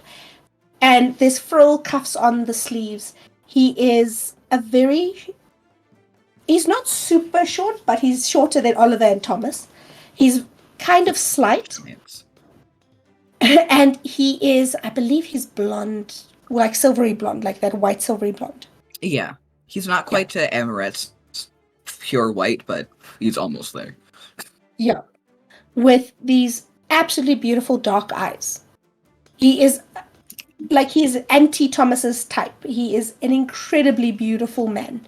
And that's the thing. He's not a handsome man. He's a beautiful man. His features are very sharp and very precise. And he walks in, he's like, evening, evening, evening. Oh, doll, how are you? Amorette is immediately like breaking away from what she was doing and is just bolting over to Fenn to give him a hug. As she runs to hug him, he kind of grabs her, holds her, and swings her round and round. When he puts you down, his hands kind of feel across your back and he feels the scars. He doesn't comment on them, but he does linger for just a second with his hand before pulling away. We have a raid, sorry. It's lovely. I love them. Vancouver by Night is amazing. Amorette will like kind of bounce in place. We've been doing the hand-to-hand training already. It's been great. A little violent for my taste, but important, so. That's fantastic. It will start off violent, but I'm sure you'll get used to it. You're strong enough to face anything. Yeah, I don't want to though. I might try to see if I can teach them how to or get them to teach me how to use pressure points, stuff like that, so I don't have to. Yeah. And he's like, that could be useful. And he's like, well, if they don't teach you pressure points, I'll be happy to help you with that. I know I've learned a thing or two over the years. Well, thank you. I didn't know you knew that, actually. I know you know a lot of things, but it seems to be a never-ending list of them. I like to learn things, little doll. Now, aren't you going to introduce me to your friends? Right. Sorry. And then she will step back. Everyone, Fenn is everyone. So this is Lenore. Lenore, I got to meet today. She is a new friend of mine, and she's moving in, and I adore her. And she does so much stuff with bats, and she does crafts, and it's amazing. And she is tall. And then we have Oliver. Oliver, very lovely. She just starts getting think about the pants again, and then just trails off. Very lovely person. He gives great hugs. And then over to Bellona. A respectful skill. Truly. And this is Bellona. She doesn't like people, so don't overwhelm her or crowd her. I can understand. Sometimes I can't stand them myself. I get it, but she's really sweet. She like She doesn't looks pull away, offended like, by when- that. She doesn't pull away when like she holds my hands or anything. It's really nice. And he kind of gives you a little bow. Not Does a full bow, but courtesy? like a... She does the exact, like, to the same sort of, like, degree that he bows, she does the curtsy. I will offer you exactly the same respect that you give me. Like... Okay. Charmed. And we have Wayland, and we have Philip. They don't live here, but I'm sure you have heard of them. I'm not as familiar with them. They're Thomas's friends. Wayland is like, nice to meet you. Philip is just like, we've met. Hi, Finn. And then we have Thomas. Thomas owns the house we're on. Literally one of my favorite people on this planet. Again, very sweet. Doesn't like people, so don't crowd him too much. But He starts extending a hand to shake your hand, and then when Finn says you don't like people, don't crowd him, he puts the hand back and he gives you a nod. Oh, thank you for having me in your home.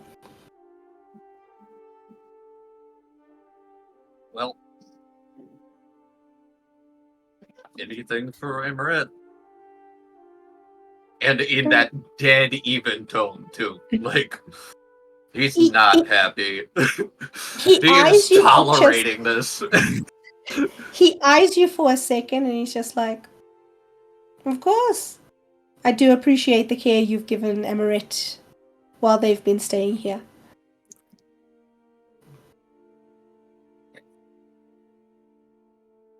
I'm so glad everyone gets to meet. World's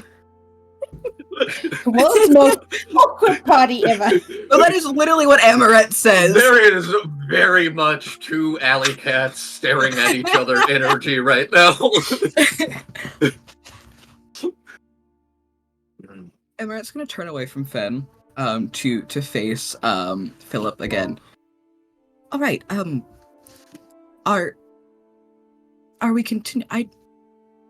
Okay, next thing. Dislocations. And he's like, let's talk about dislocations. I don't want to. Listen, you're not going to do a lot of damage with a hit, but if you dislocate someone's kneecap, it's really hard for them to chase you.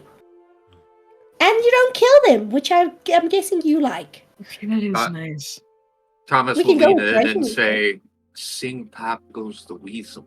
It helps because you can't hear the noise." Or just make sure they're screaming loud enough the pop doesn't really annoy you. You know that works perfectly well. Honestly, if they're dead, they won't make any noise. I don't like any of you right now. They tend to make a fair bit of noise, dead or not. Ha! Okay, it's okay. It's not that bad. Look, Oliver, do me a favor. Just pop my shoulder out for me. No! I'd really rather not. Thank you. I would also rather not. Thomas. And he's like, okay, put it back. Hey, but you hear this? The sound that I don't know if you've actually heard someone dislocate their shoulder. There is an actual like popping. It's a weird click that kind of happens when it goes out and the shoulder goes loose. And he's like, see, it's not that bad, but I can't do anything with this arm until it goes back in. Looks at Thomas. Until it goes back in. Until it goes back in. Little lambs it back in a little more roughly than he would have about 10 minutes ago. You are a bastard. Okay. And after saying he's like, I got "Not some so bad." pain. I got some painkiller blood in the kitchen if you need it. Nah, I'll be fine. I don't need anything like that. A little bit of hurt never hurt nobody. Hey, you ready to try? Okay, you want to go for breaking? I think Vesper could hear that shriek in the other room.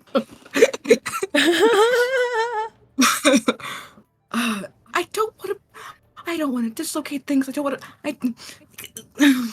You are very, very small. You will really struggle to put someone down and keep them down. Look, if it's not what you're comfortable with, just kick them in the gut and run and everything, or just like break their nose real quick and then run away. You don't have to go full on combat with these guys. Can you kick them high enough? And like at that, Finn kind of goes still, and he stands up and he walks over. He's like, slight and small doesn't mean as much for our kind. You asked about pressure points. And he reaches over and he basically puts his thumb somewhere near here. Now, if any of you feel, you'll feel there's a slight dip between your collarbone and your actual soft tissue. And he reaches his thumb there and he just kind of slips. And next thing, Philip is on the ground like shrieking. And then Feign lets go. It's like, the right nerve points will put them down just as well. You have got to teach me that. Oh, you're more than welcome. Bellona has a crush now. Anyway. Stop pimping on my NPCs. Never. Emmer's gonna kneel down by Philip. She's like, "Are you?" Yeah, yeah. I've felt that before. I'm okay. I'm gonna need a minute. Possibly 3. A little like head pat. You take a second, and then Amorette will stand back up. I'm just gonna lie here for a minute, if you don't mind. Waylon and Lenore were busy working on arm techniques and locks and holds when the shriek happened. Oh, okay. Waylon eyes this is like, would you like to join us for a little while then? Lenore? Bathroom. Ah, Do you guys need a break? yes. Do we need a break? We're hitting almost 2 hours. I think it's a good time for a break. Yeah? Yeah. Awesome. Let's take a quick break. All right. While I try to get over the fact that I'm simping hardcore for Amorette's dad, let's take a quick break, and we'll catch you in 5 to 10 minutes. Bye. Bellona could be your stepmom. Stop. Anyway, bye.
And we're oh no.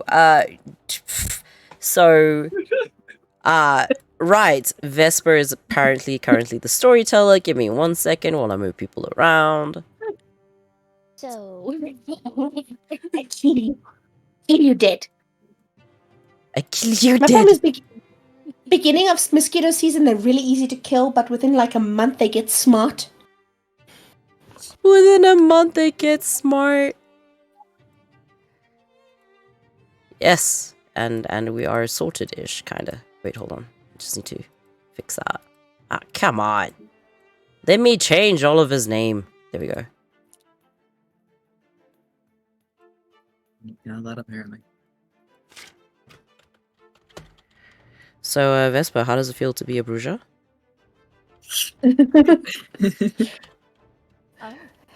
So Oliver shows a small bit of mercy on Philip, who's lying on the ground, and grabs him by the ankle and starts dragging him out of the room. You hear thud, thud, ow, god damn it!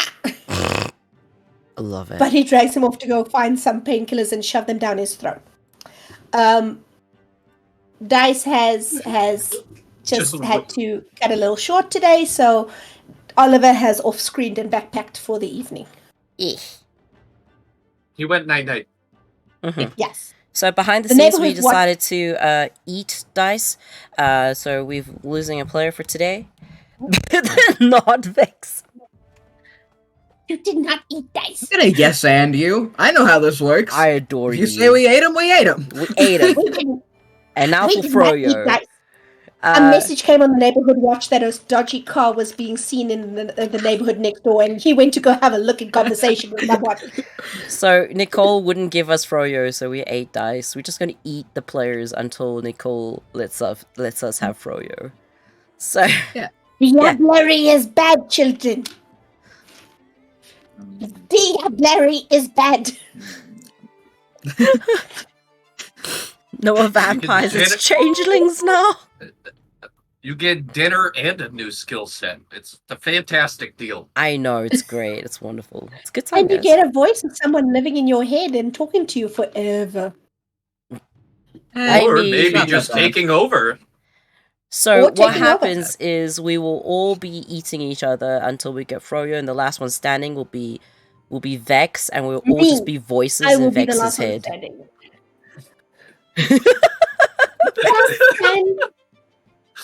So Vex, you know how you say that thing about you're not actually two people?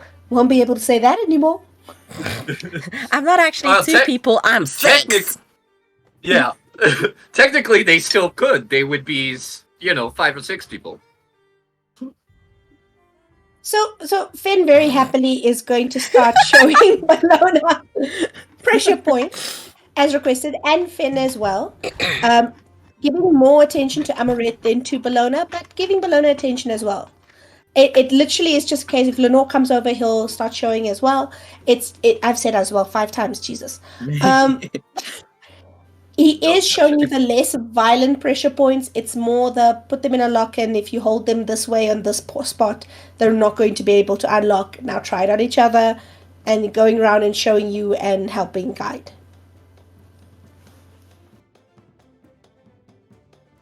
Sorry, I just noticed. What? Like, oh. What is Thomas doing? Not being happy. Oh no. Just pouting in the corner. Yeah. Just making sure everything goes well. Sometimes shit happens, even if you don't mean it to. It's just watching, making sure everyone's safe. He is the only doctor on the fucking premises, so. Oh, I just realized. Because of how they have to do this, congrats, Bellona. You have to try the pressure points on Amorette. That gets to be your task. Can I do it on Finn instead? Like, I don't want to do it on Amorette. Neither I nor Bellona wants to hurt Amorette.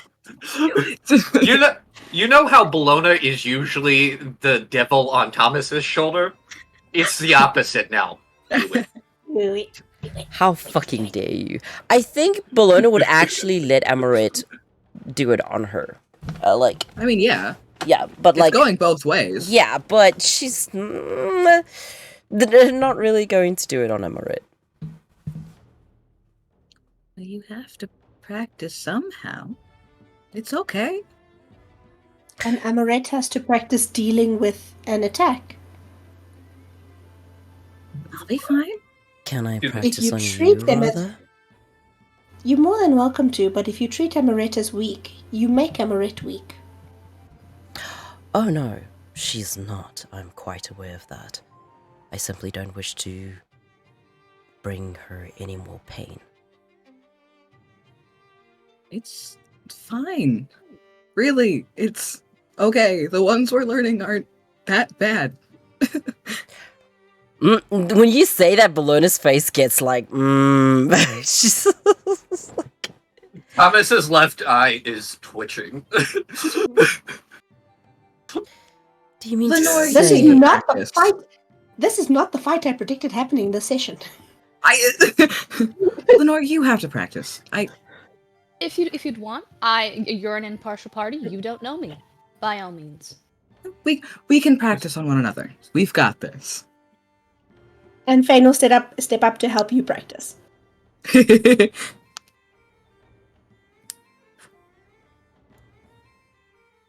So that's already happened, chat, but thanks. I was Sorry, actually there's a about to line. say 6. I'm like, so you have much to see in the first part of this episode. It's fine. Yeah. Hmm. Amorette and You guys, Lenore. you guys practice a bit more, and then Amorette, your phone kind of buzzes because you mentioned Froyo as a joke at some point to Bellona, and Feign had been typing on his phone, and then your phone buzzes, and you get a voucher, a $50 voucher for Froyo. That's so funny. Oh, you gotcha. You What got a is thing. Froyo? It's something delicious that we used to be able to eat before we became this. But I have had a very strong desire to at least have it in my possession again for some time now. I'm trying to And now we can decide. get it. I'm trying to Why don't decide you get if Silas to drive you, and you can go find some? I don't think Bellona's actually ever had Froyo. Well, she gets to huff it now. She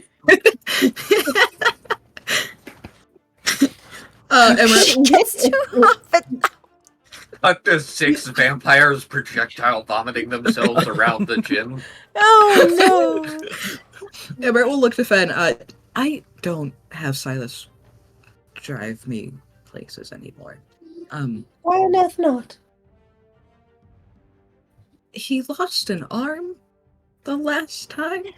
He kind of leans over and he looks at Silas, who's standing in the doorway. He's like, I count 2 arms. Yeah, so he got better. Got better after losing an arm? Okay, I was having issues, and I started hallucinating, and I thought he lost an arm. Thankfully, when the next day comes around and he does not have an arm lost, I realize what happened. Well, then he's fine. Let him drive you. No. It was just an hallucination. Do you realize the amount of stress that one has to be under to hallucinate? You do seem like you've been very stressed lately. Are you sure you wouldn't like to take a trip? I'm not leaving. One of your siblings has a lovely villa in the south of France. I'm sure they do, and I'd love to visit sometime. But there are things I can't leave here. You could come back in 10, 20 years. I'm only a little over 20 years old. That's literally my entire current lifetime. Or whatever's bothering you, you can outlive it. Very few things live as long as we do. That's the problem.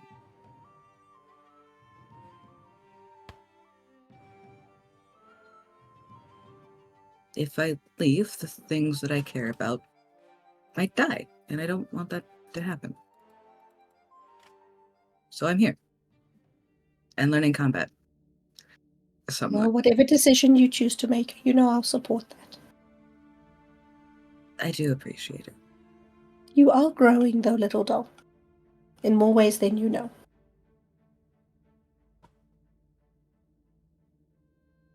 Yay? It will get easier after a few years. I don't know if it will. I don't really want killing or hurting people to get easier. Oh no, not that. Okay. Dealing with the chaos that comes with vampire life. The killing is an unfortunate side effect that is very hard to avoid, but hopefully you won't have to deal with very much of that. I hope not. I hope that we can solve things and things will blow over. And we'll Just remember, it's always your choice. That's the one thing that this life gives you. Choice. And no one will make that choice for you. Is this conversation happening out in the open for everyone to hear? just started in happening. In the middle of this gym. I am. You hear Bellona snort. When he says you always have a choice, Bellona snorts and then looks away like she didn't say anything. She was like, nope, that wasn't me. Excuse me. Well, I don't think training needs to happen any. I'm done. Oh. Would the two of you like to continue? Maybe it is good to call it a stop for right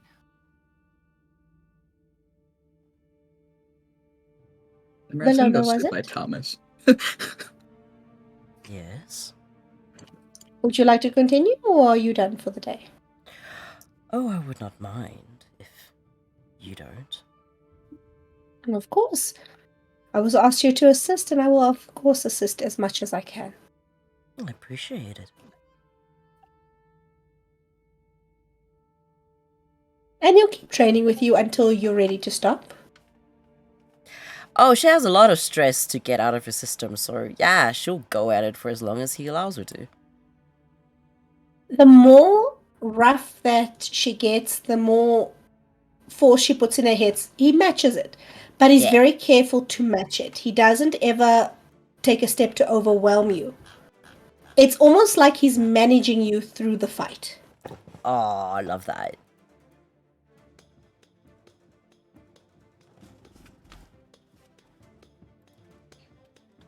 Okay. Sorry, I just checked something. Eventually, though, when you are done and you tell him you're done, you're like, well, that was a pleasant way to spend an evening. It was. I don't say this often, but I would not mind a repeat. Please. And he passes you his card, and it's literally just a blank card with his name and a contact number. You're more than welcome to call should you wish to.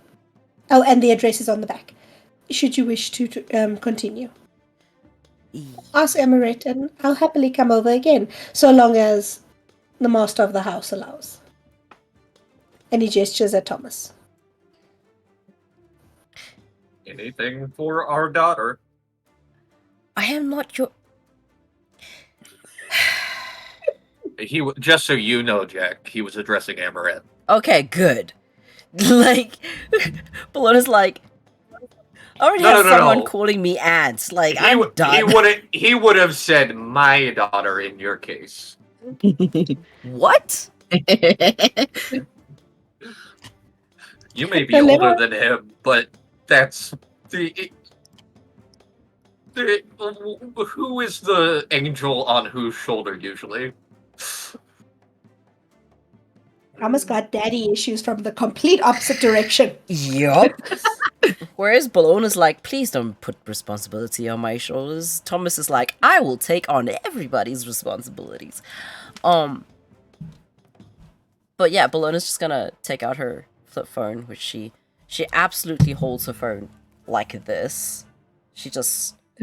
I don't know if you've ever seen Castiel from Supernatural hold his phone. Uh-huh.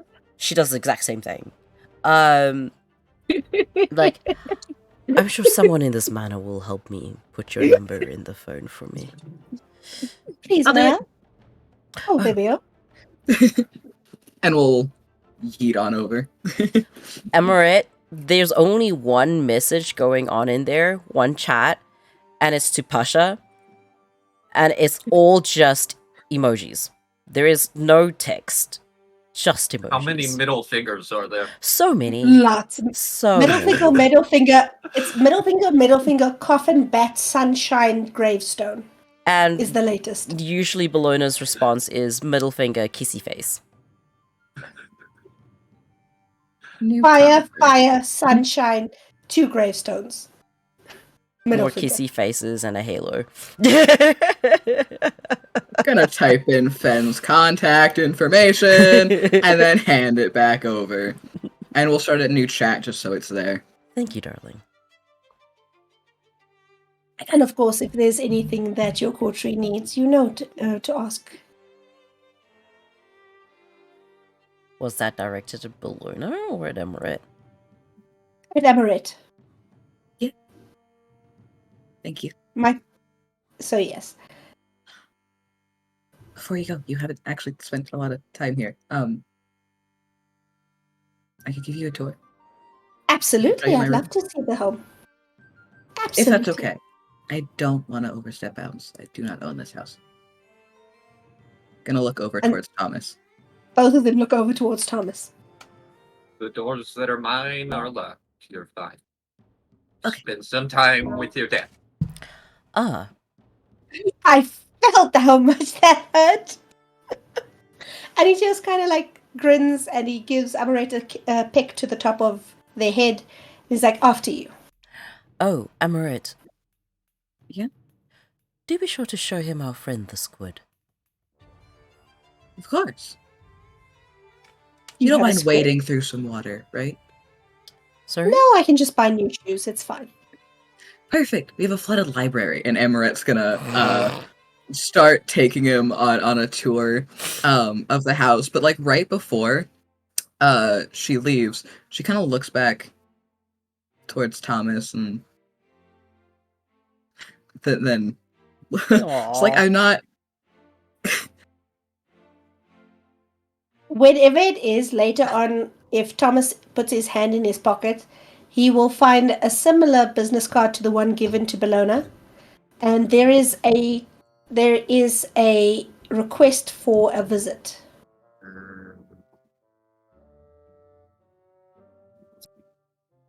Amorette's gonna give a nice long tour.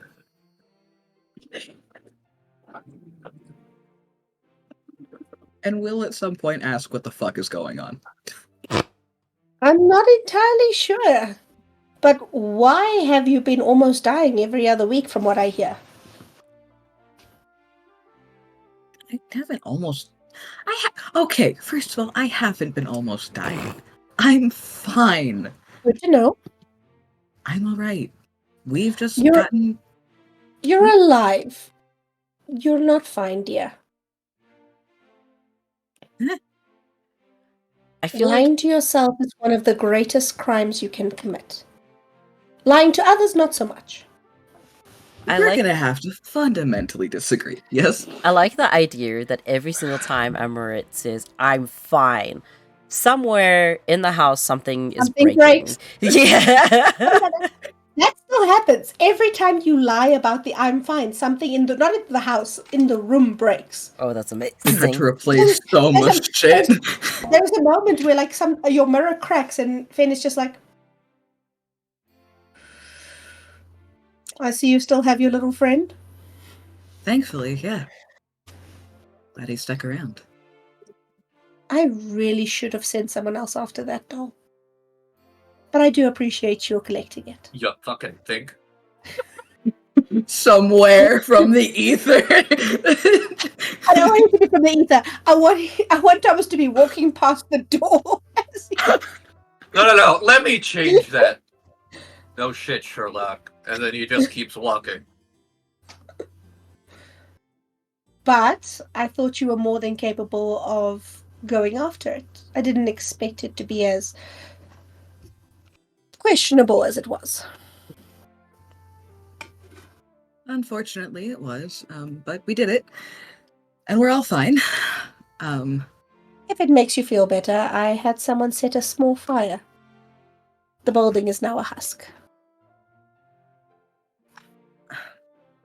He has earned 0.5 points back with Thomas.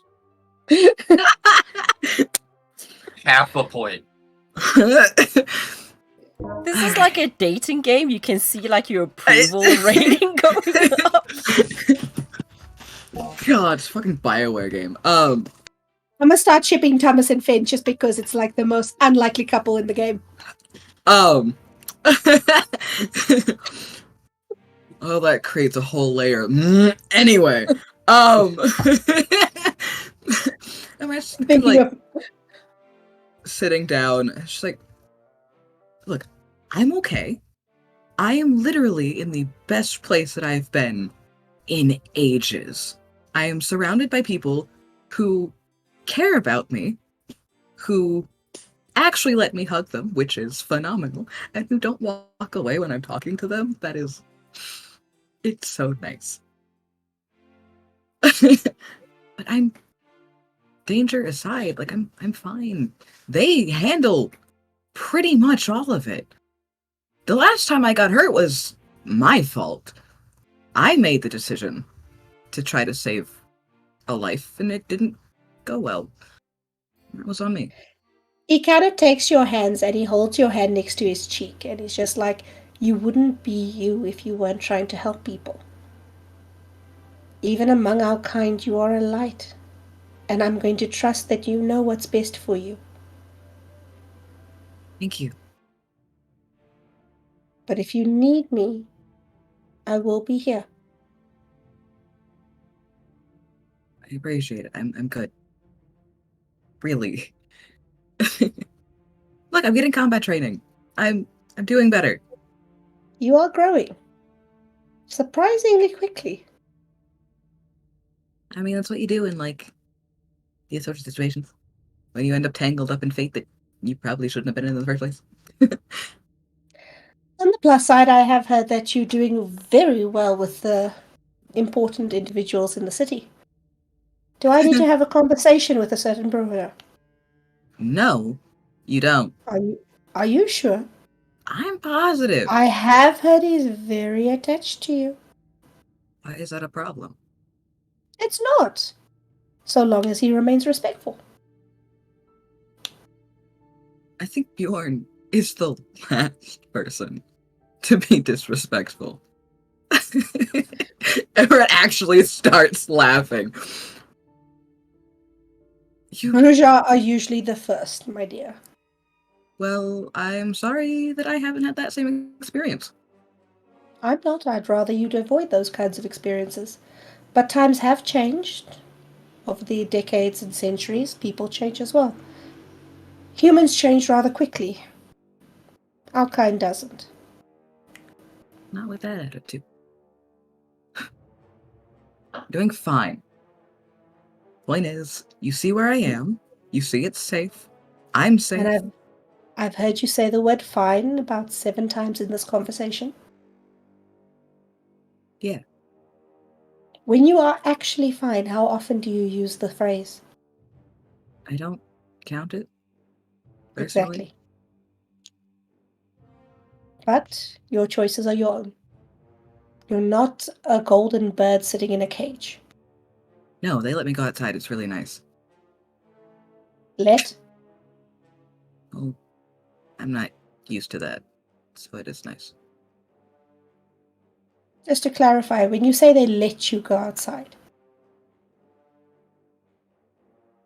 I can come and go as I please. all right, that's fine then. They're good people. All of them. They're vampires. It will take some time for me to fully trust them. Vampires are the same as people. They have the same core system. They are very much not the same as mortals. I have yet to see anything supremely different about them. Personality-wise, especially. Well, arrogance does run through the living and the dead. And so does kindness. And so does joy. We all, they're all there. You'll find, and I hope you find it in others and not yourself, that over the centuries and through decisions we make to survive, there's a little bit less of that every single year. Long-lived ones struggle to keep on to those things. That's why you have therapy, amongst other things. And he kind of grins at you and he's like, that's why I have Chowder, to keep that light in the world.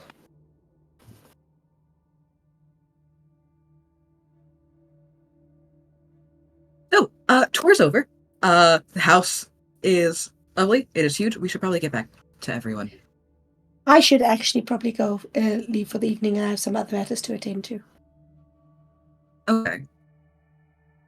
Before you go, I have to ask. I know I've already asked, but do you and Thomas know each other? Is there something? Do you guys have history? Because There doesn't. is something familiar about him. Who's his sire? Do you know? I haven't asked. No. There's something about the look of him. Very familiar. Actually, Nicole, if you want to make a perception check, he does have that tattoo. That's the house crest. Of who? Grandpa's house. The O'Malley family crest.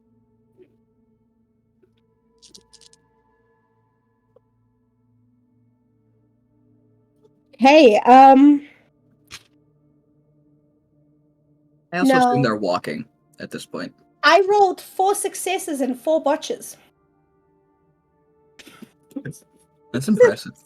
There's something familiar about him, but I couldn't quite place it. If you do find out his sire name, let me know. I mean, sure. I don't know any Toreador who are O'Malley.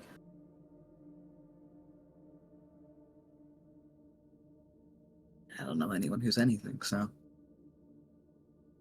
I'll ask Yeah. around. Maybe don't. He's a very private person. Oh, they usually are, when they have things to hide. And that's fine.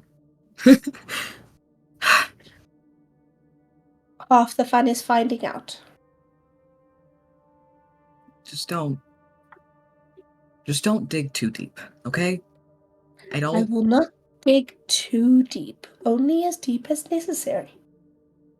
As deep as necessary isn't deep. Anyway. I want to go make sure he's okay. Things were really tense.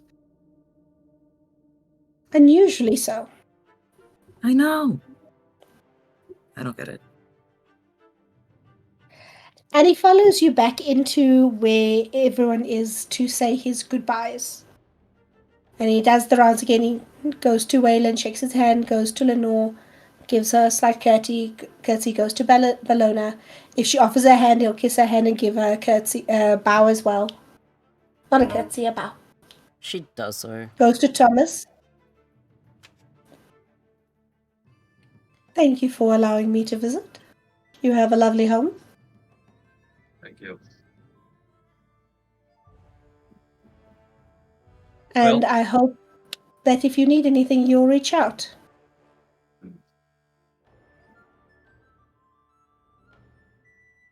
Anything that Amorette needs, I'll reach out. And he leaves that exactly where it is. But when he turns to walk to Amorette, he does raise an eyebrow a little bit. And then he'll come and he'll take your hands and go, goodbye, little doll. See you soon. We'll see you soon. Be safe. And keep yourself alive. I got So to this speak. far. Your journey is just starting. You are very young after all. I've gotten this far. It's a good start. And he kind of heads off. Once he's like a good little bit away, like Emerald goes a second, and we'll turn to Thomas. What?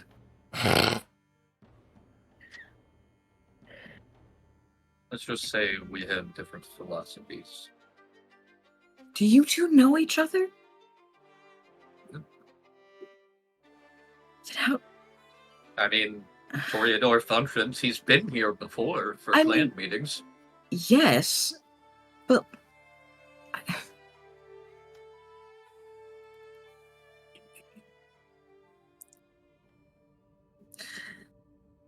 your feelings and your reasons are your own.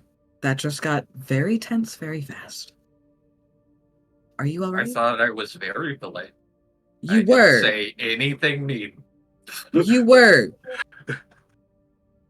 Strikingly. I suppose cordial would be the better word. Are In you the okay, though?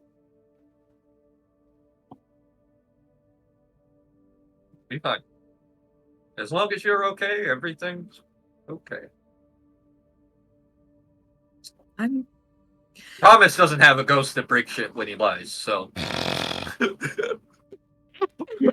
I'm just imagining Thomas going, I was polite, I was cordial, and like in the words of Oliver, read between the lines. Night.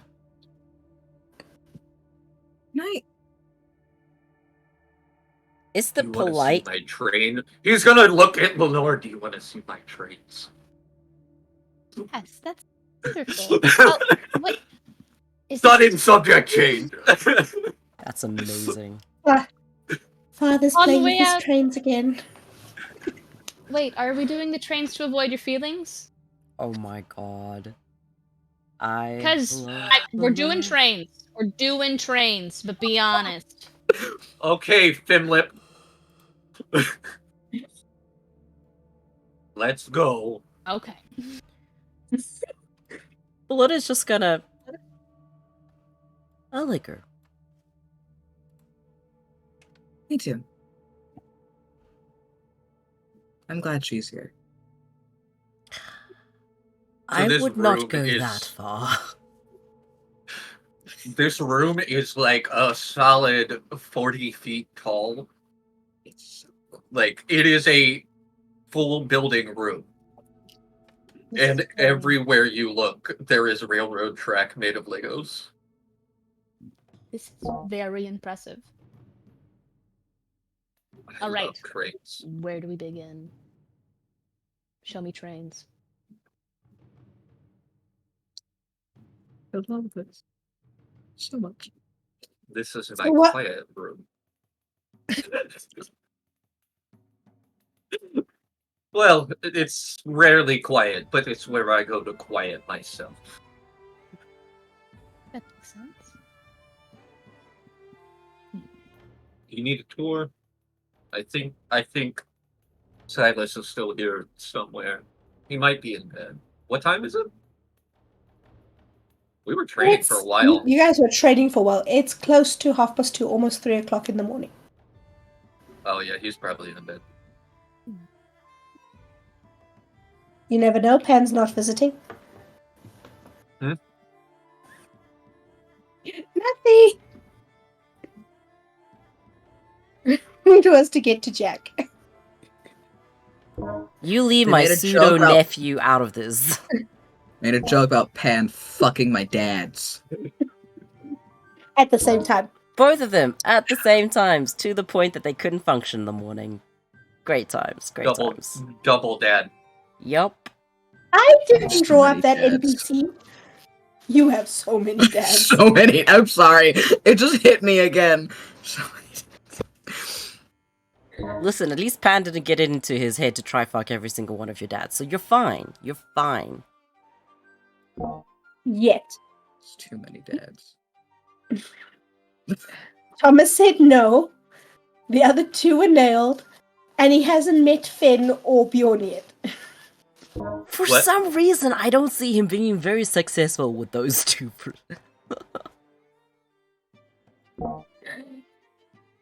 But yeah, so do you guys want to have conversation in the train room?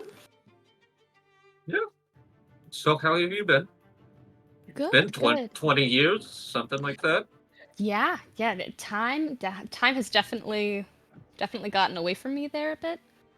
I think the only thing I've really managed to accomplish in the last 20 years is I sent out a new dissertation, and that got some coverage, which was really nice. I think it's probably in my library somewhere. Oh, nice. Thank you. And I haven't read it yet, but I do subscribe. It's definitely one of my longer pieces of work. But it was wonderful. I had such an amazing time. But I think I've only managed to get a couple of letters back home. I've just been on the move. But I'm trying to settle down and get a good read on this local population. And also, if you need any assistance, because it seems like there's a lot happening. And I've only been in here for a few hours. And I feel like there's a lot more that I don't know about. No. Usual powder keg. War. War? Thomas? What happened? Well, Sabbat incursions. I heard some rumor mills that there are hunters in the city. The Farah acting up. For those of you that don't know, Farah is an older term for changing breeds. The usual. You It's said Lenore. It's DC. You said that Lenore arrived yesterday. Yes. Lenore has not presented herself to the prince yet, and she's been in the city for more than 24 hours. And there is a new prince. Oh yeah, we did crown a new prince. Oh. So the last one of the laws of the masquerade is when you arrive in a new domain, you present yourself to the prince. Also, Thomas, I might need some help. I haven't announced myself yet. I kind of forgot. That's bad manners. Okay. Oh no, that's not gonna work. Maybe I could present my studies, but that's not. No, that's not. That's. I don't have a way to get in touch with the prince. The prince got in touch with me. I think, if I remember correctly, Bellona has his herald's number, or her herald's number. You might want to maybe, not die and introduce yourself. Yeah. Oh, I've got to get on that. I was a little too rushed when I came in. Excuse me. And Lenore's going to briskly head towards the door and just be like, "Oh no." Oh no. And try to find Bellona. Second floor. Thank you.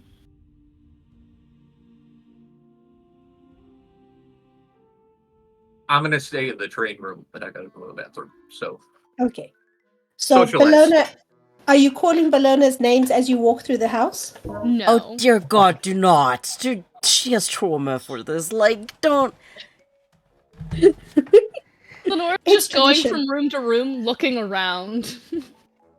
There are a couple of locked doors. You open one door and you find this beautiful Gothic library with it's got a sunken floor, and the entire sunken floor is flooded. And there is a squid swimming around in the sunken floor. Is Amorette swimming in there too? No, Amorette's up to other shit. Okay, that's fair.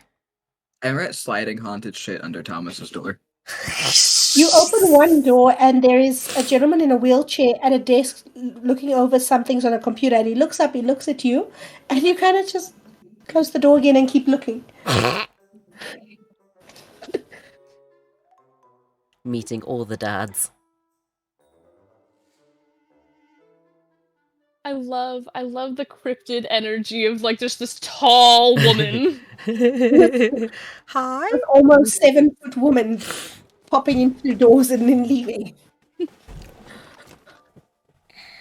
Eventually, you find a door. It is closed. It is opposite a room with an open door full of beautiful, decorative light touches. And you knock because it is closed, or do you knock? Yeah, just Is it very locked? light, a very gentle tap. Like it's you can't mistake it for anything, but it's a gentle. Excuse me, Bellona? If you have a moment, if you are in this room, maybe Like you're pointing the I've room. tried other rooms. There is. Where are you? What's happening right now? Lenore is at Bellona's door and is hoping this is Bellona's door. If there was a pause that could sound confused, this would be the pause that is confused. And you get like a quick sort of click clack of stilettos coming to the door, opening it and going, Lenore, why are you? Amorette's room is that one. Actually, I was looking for you. I've landed myself in hot water, and I heard you have the Prince's Herald's number. Who took? Bah.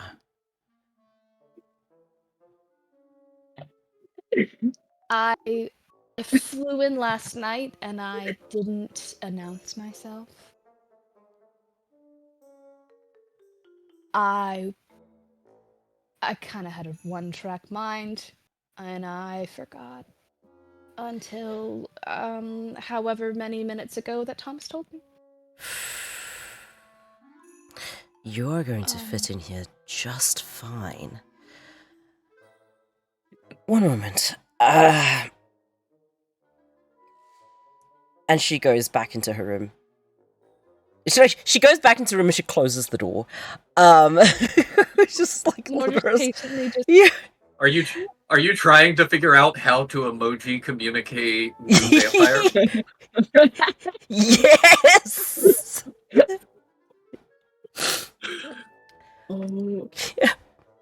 Pasha gets crown, question mark, exclamation mark, thumbs up.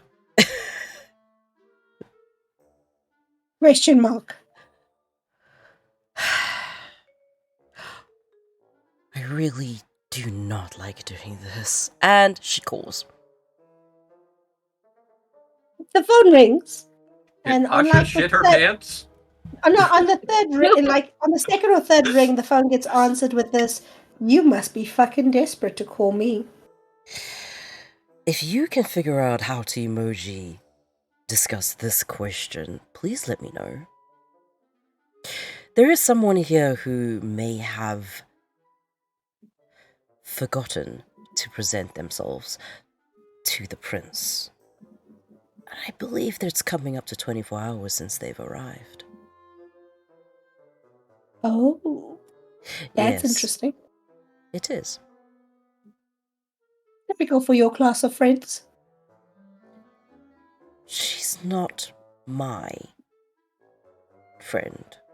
We only met today. Honestly, Certainly, she I has some really... taste. She's sorry? At least she has some taste. I forget you have a sense of humor sometimes. Well, you wouldn't be able to recognize one. I understand it would be difficult. Mm-hmm. Right, I don't wish to be on this thing for as long as I have to. Opens the door, passes it to Lenore. holds it the same way, just Just like- because watching. Just Hello! passes it. I'm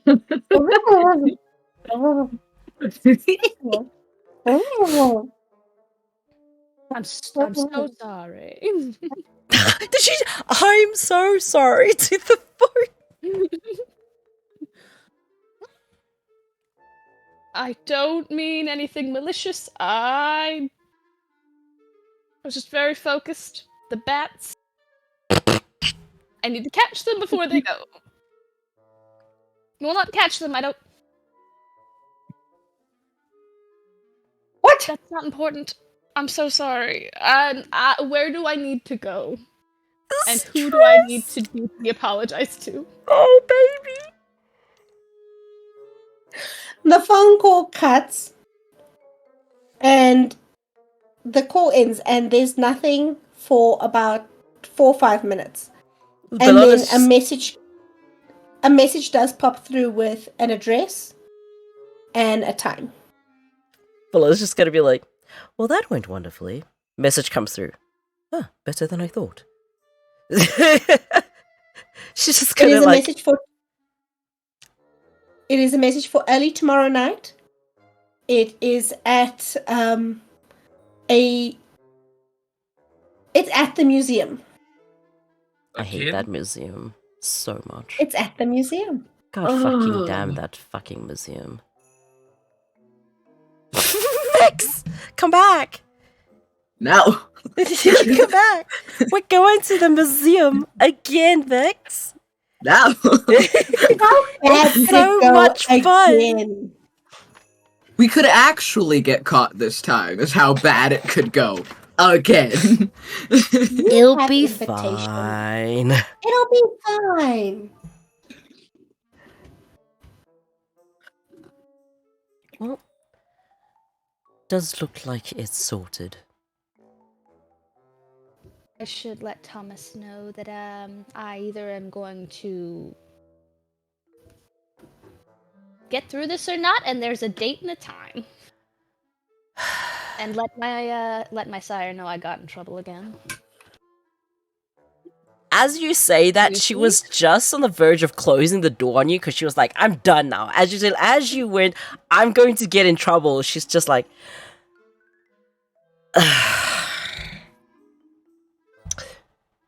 opens the door. Would you like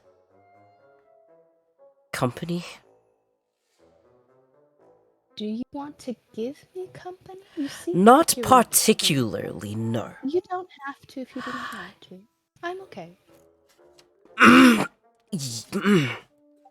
You and Amorette are of the same cloth. Oh no, I'm not actually lying to you. This has happened before. It's more of a silly on my part.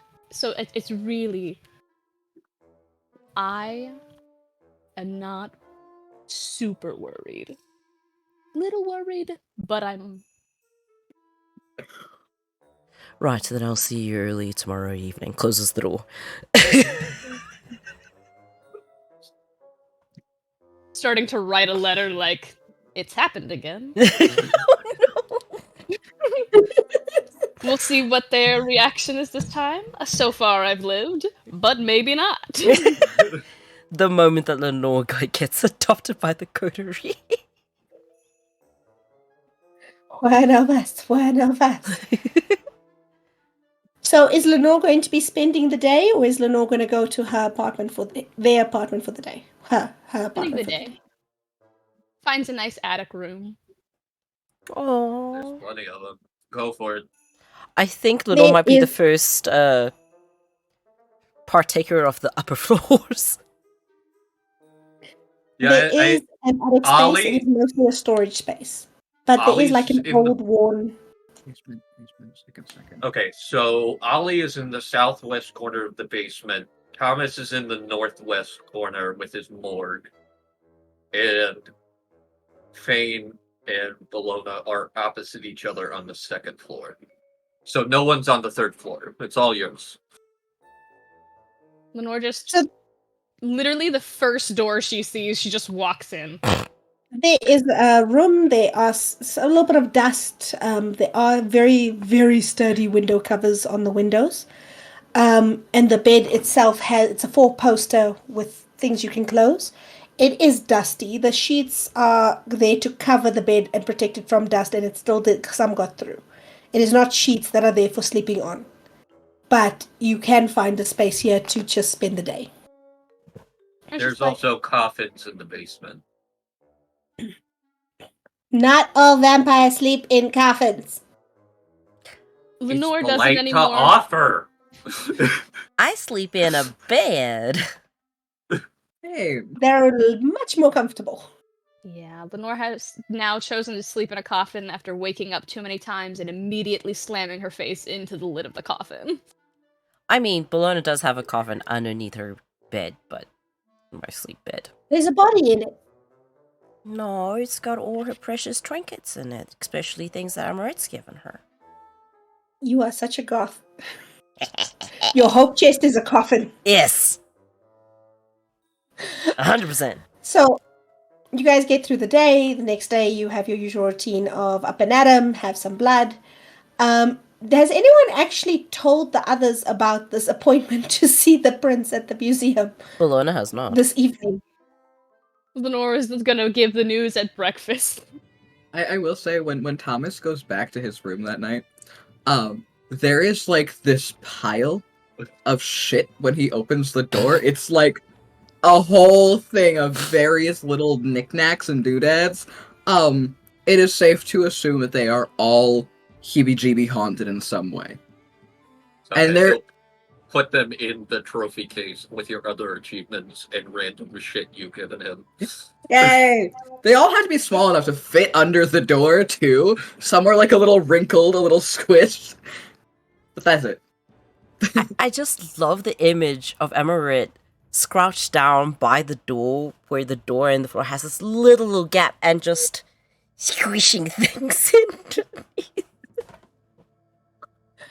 Several no. trips were made. That's so funny to me. So y'all get gathered for your breakfast. There's the usual juggle of Amorette versus Silas in who gets to cup everybody.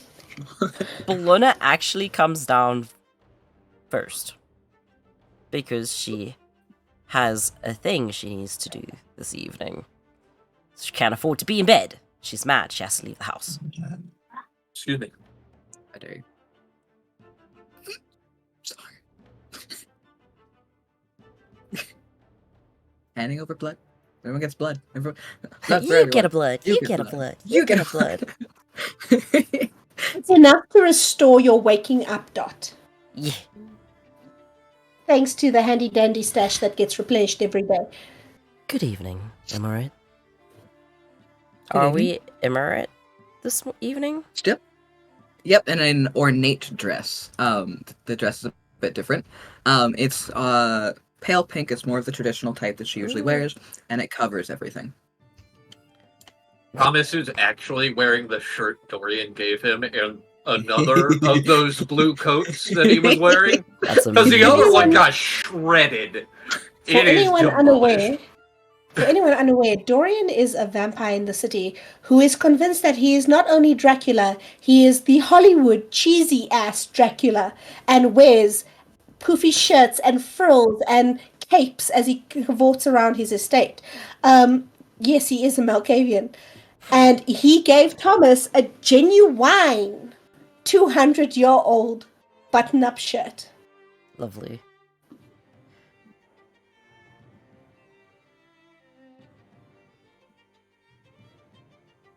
Blood. And blood. So, Thomas, Sorry. there's now a time. Oh, I'm sorry.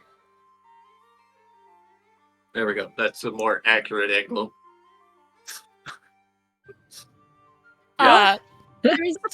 There's now a time and a place for which I must go for my not Yeah. presenting myself. I'll be I'll go taking with you. Lenore to apologize to the prince. I am. You don't have to go. I know you prefer to not people. Yes, but now this one has successfully concerned me enough that I have to. I'm sure you understand the feeling. Okay.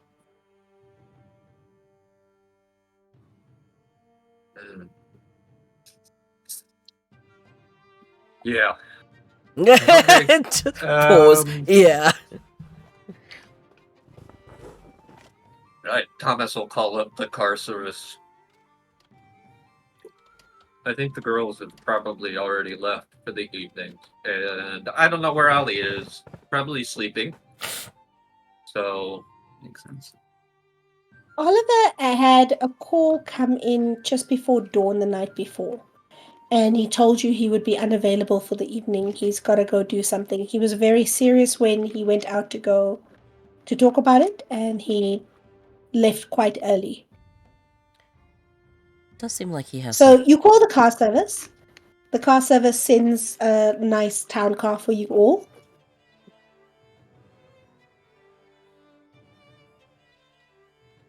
Have you told them where you're going? Right. Our destination is to a museum.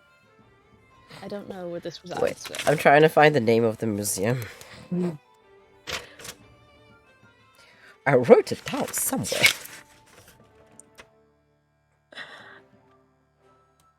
you know, I used to really like that museum.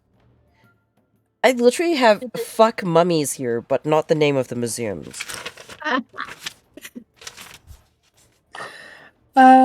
Give me a second, I'll look it up. But you guys roleplay while I look it up. So that's what. Why? Not to Lenore, just to the ether. Just like if anything's listening. Lenore responds anyway. I know. I'm sorry. It's happened before. Oh, it's quite alright, no. honestly. At this point... is not even the worst thing to happen this month. No, Oh, okay. you're good, and it's not you, it's the location. You are lovely. This could happen to anyone.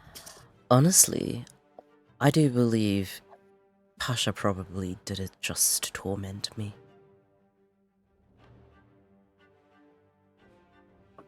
Can you stop getting us caught in your crossfire? The National Geographic Museum. Hey, I got that magazine. I grew up listening I've to that. visited that museum.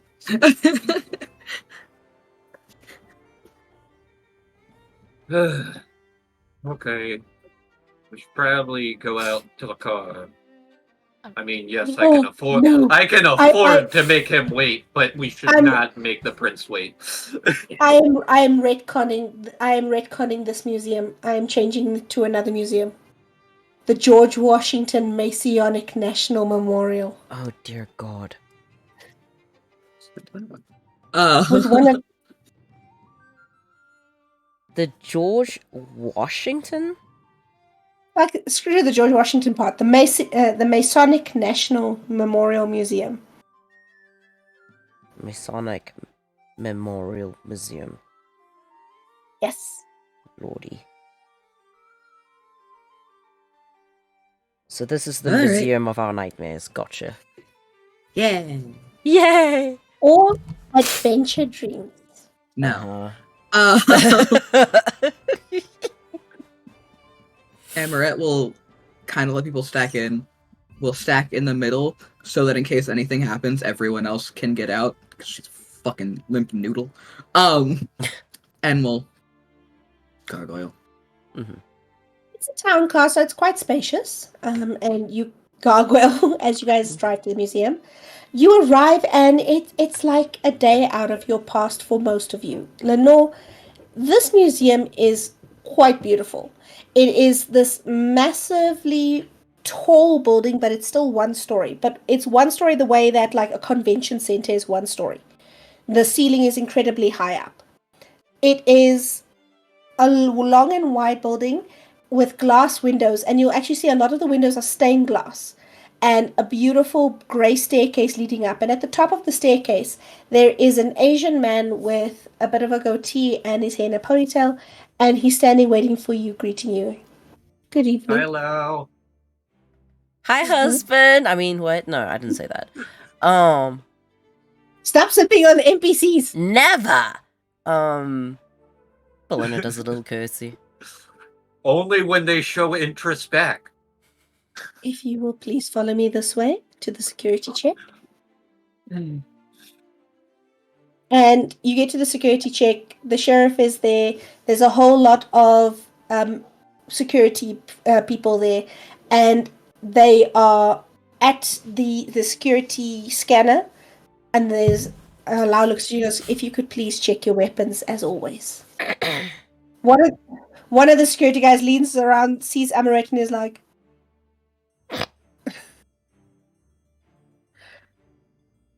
and he gets a 32 bigger tub. knives. He gets a bigger tub. He gets a bigger tub. Amorette walks right through because she didn't bring any weapons in with her. I was like holding a big tub going. He looks betrayed. His face actually looks betrayed. Someone's disappointed in you, Amorette. I do need to specify, Nicole, he doesn't have that thing that he would normally have from the .5, so it's just the handgun, clips, and the knife. Okay, gotcha. Whenever you say handgun now, my brain can only imagine that eventually there's going to be a handgun. If you're going to try and slip a weapon through, it is going to be a roll. Lenore doesn't have any weapons. Bellona? Kind of hard to carry a rifle in. She, like, puts her peel on the table. It's unnecessary, but she does it. So that the slit falls and her entire thigh is revealed, and then she takes out the little dagger that she has, drops it in, winks at the guard, and puts her leg back down. The one thing you notice is last time you guys came through, it was fairly standard. The guys were a little bit more relaxed. They were very easy to distract with thigh magic that happens in Bellona's direction every time. Yeah. This time they are very focused. They are very on point. They are all at attention. And there are two guys, when you actually go in, you don't notice them unless you look back. On either side of the entry where they are just out of the line of sight, there are two guys with rifles that Thomas knows weaponry. They have two anti-tank guns. Whoa. Well, They are carrying them feel- like they are rifles. I feel better about not having my silver now. As you walk through, they've cleaned everything up very nicely, but there are places where the floor is different from what you remember from last time. The passage has been redone. There are places you can still see little nicks and little gouges. You even spot a bullet hole because it hasn't actually been that long. What happened to you guys happened about a week and a half, maybe 2 weeks ago. There are one or two rooms that are still closed off for renovation, including you walk past the Egyptian exhibit you went to before, and that is closed for renovation. And you walk into an aviary of sorts. It is a hall in the center of the museum. There are closed little cafe points and food points, and there are little tables and chairs, and the entire ceiling is a glass dome ceiling. And everywhere in this hall are statues, specifically Greek and Roman statues, with the center point statue being this massive Poseidon in a chariot riding the waves with horses driving his chariot and pulling it out of the waves. The sheriff has not really interacted with you guys as you were walking in, but gave you a welcoming nod when you came through, and then stepped past you and walked forward. And the prince is sitting at a table and chairs in the aviary. There are security guards around. The prince is a black woman. She is closely shaved, and she wears very striking, colorful makeup. She is sleek. She's wearing a business suit and boots. She is very well kept, and she is very much in possession of the space she's in. There's something about her that keeps your attention. And the sheriff comes and leans over, says something to her, and she looks up and tells her, I've heard you've asked to see me. Yes. Please, come. Thomas walks along and pulls out 3 chairs for the lady. He's from the 50s. He had to. I forgot to present to myself to you when I first got here, and I'm so sorry. I meant no disrespect. And I don't think I've met you yet. My name is Lenore. It's a pleasure. And she takes your hand, and she shakes. Her grip is firm, but she's very pleasant. She shakes it. She's like, Lenore. Of which clan, if you don't mind me asking?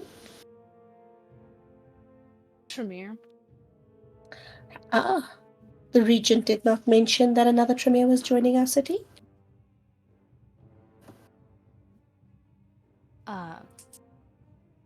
I'm following a colony of bats that are on a strange migratory pattern.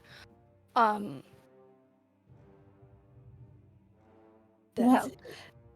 do you plan on being in the city for some time? Or a short visit?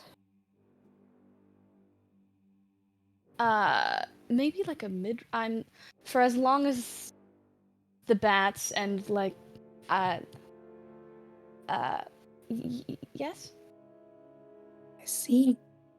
If that is all. Well, of course, as you have entered my city, you will agree to abide by the laws. She stands up and she gestures for you to stand as well.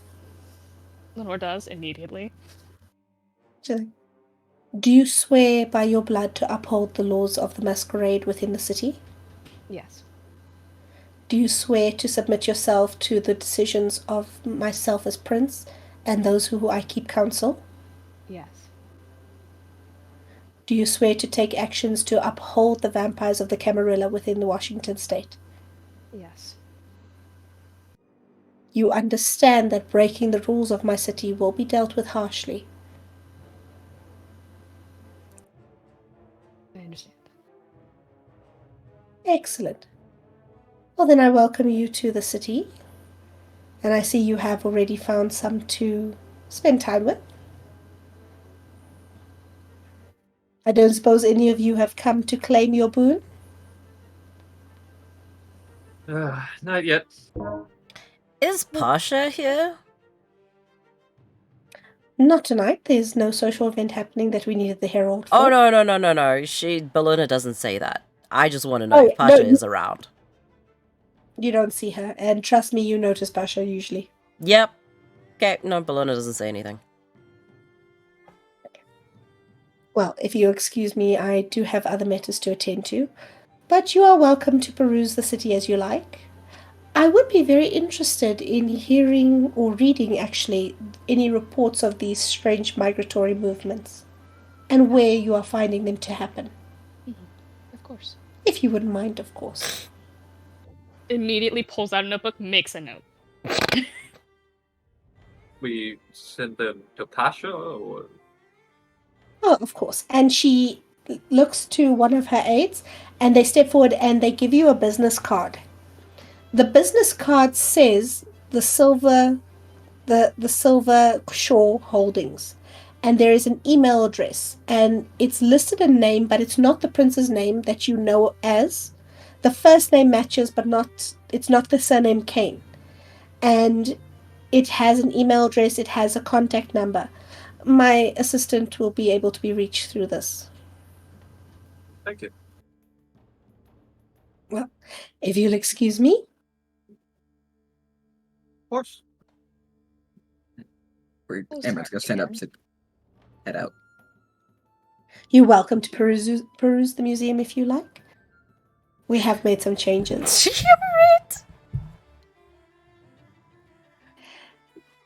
As you guys are leaving the main apiary, I want you to roll me a alertness perception. Oh, God, okay. Alertness perception. Great. Sure. So what could we possibly want to perceive here? Fuck. Okay. Okay. A level, what was 7, right? Yep. 2 10s and a 7. Okay. Did you re-roll your 10s? Yeah, I did. I don't know if I want to perceive. That's the question. What did Oh Amorette no, do? Lenore. What did Lenore do? Lenore, you good? Oh no, I'm trying to figure out how to use the dice. Are you okay? Yeah, no, I'm fine. I'm just.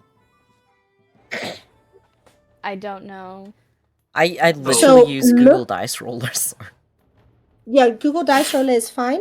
You choose D10s, and then what the attribute you're using and the ability you're using, you plus those dice together, those points. So what's really nice with this game is that it's very simple rolls that you have to work with.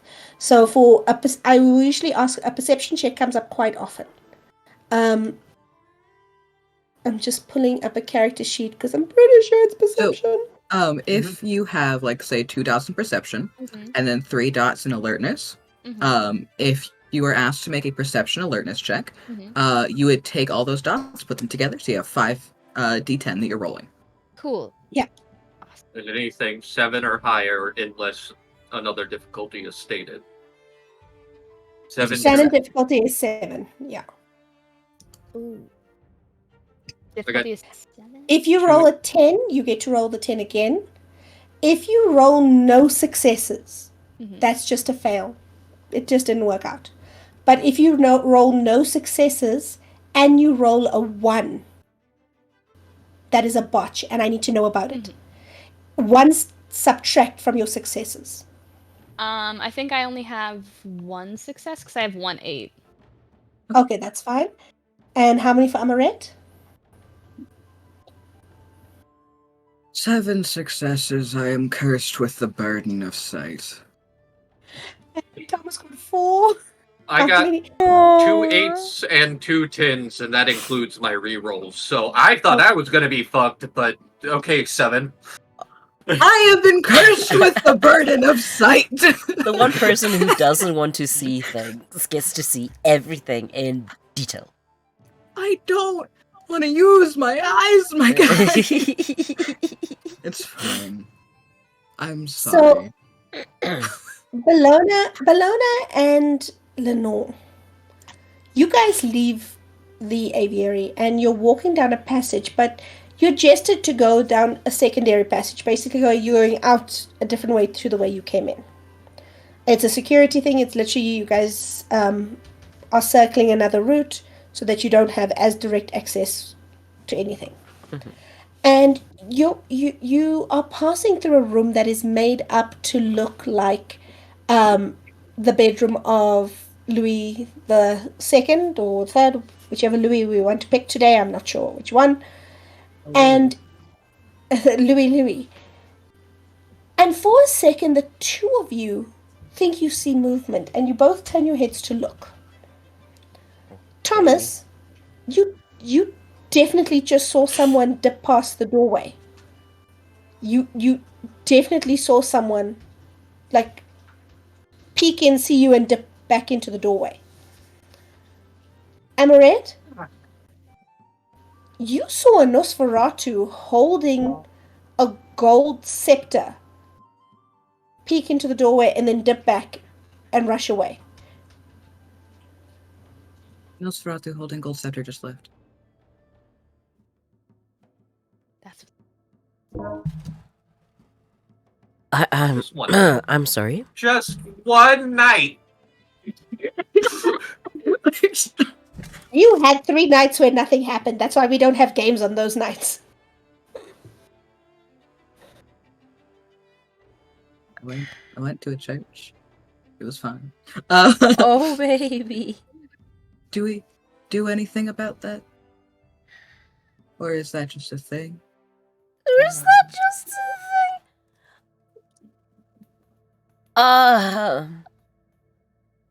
Amorette, you kind of think you recognize that Nosferatu. Who? What? You sort of think you recognize who that was. Yeah? Hold on, I'm going to send you a picture. Holding. Loading, please hold. Loading, please hold. It'll be fine. It's just Amorette processing I'm the so gears. concerned about tonight.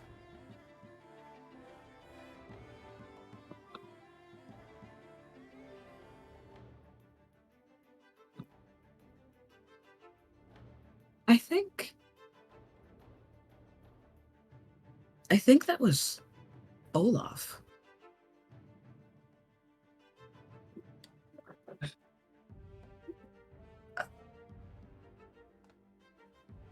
Olaf as in...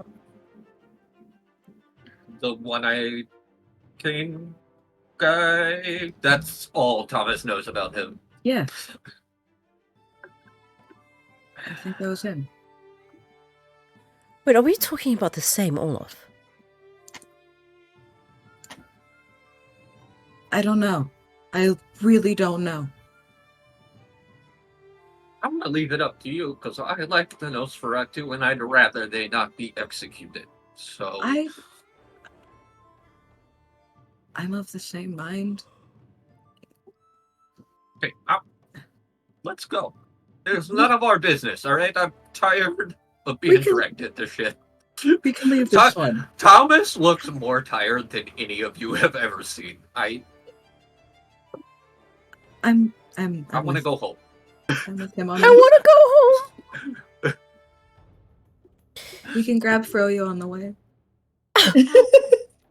I really... You do have a voucher. I don't want to deal with this either. But do we want to deal I with the think- consequences of leaving it be? What would those be? We don't know there's going to be consequences. We don't know anything's wrong has been done. Yeah, but unlike you guys, I actually have a responsibility to the fucking crown. You do? Yeah, it's part of being given a domain by the prince. I have to uphold the traditions in that area. If there's a threat to the... Yes. The short answer is yes, I do. Because of the number of successes that Amorette got for this perception roll,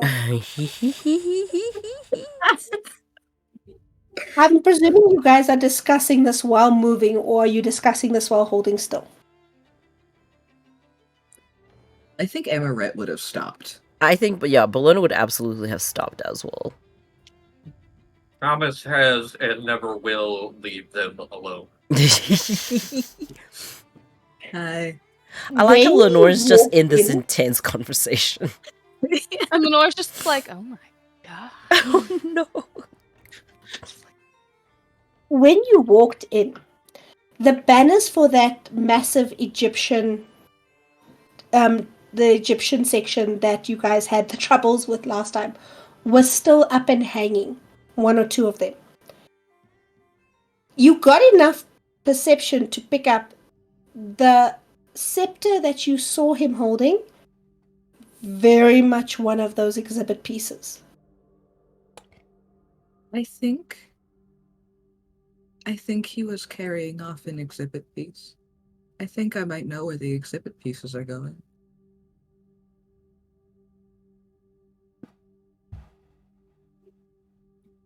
I didn't know it was possible for kindred, but I have a migraine.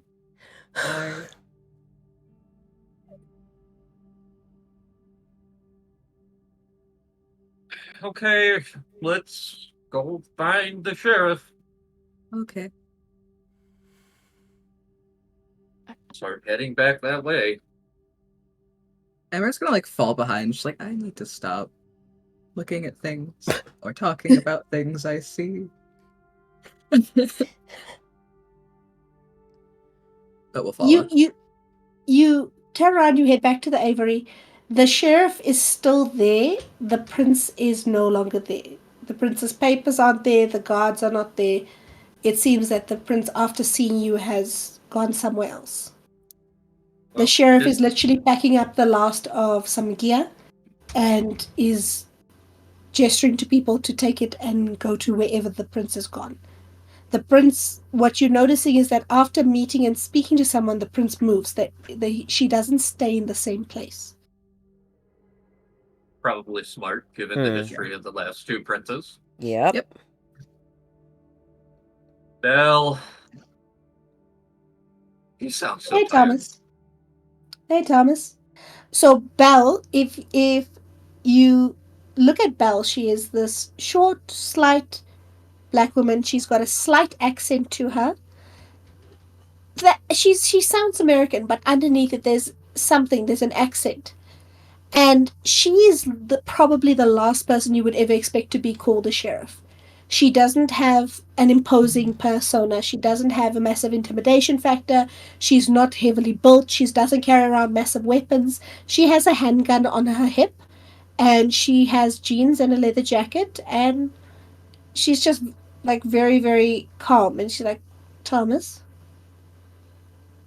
Sorry to bother you again. you guys get lost? No, we think we know where the exhibits went. What do you mean you think you know where the exhibits went? You know, Olaf. Olaf One-Eye? I think so. I'm not super familiar. Yes. Olaf. I met him like at functions, but it's not like me and Toby. I saw him When? leaving just now with a scepter that looked like it was from the exhibit. Are you sure Olaf doesn't come out in public very often?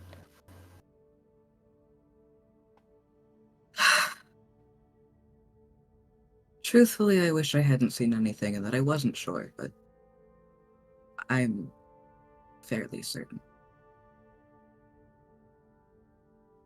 Which way did he go? Amorette will sort of, if we were in this room, went off that way, and we'll gesture to the way he went. Wait, you saw him now and you came back?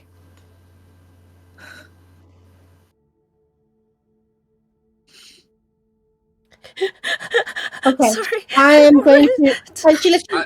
Personally, I'm not equipped to catch a Nosferatu. I don't have that. He gestures to his eyes and he's like, I don't have that ability.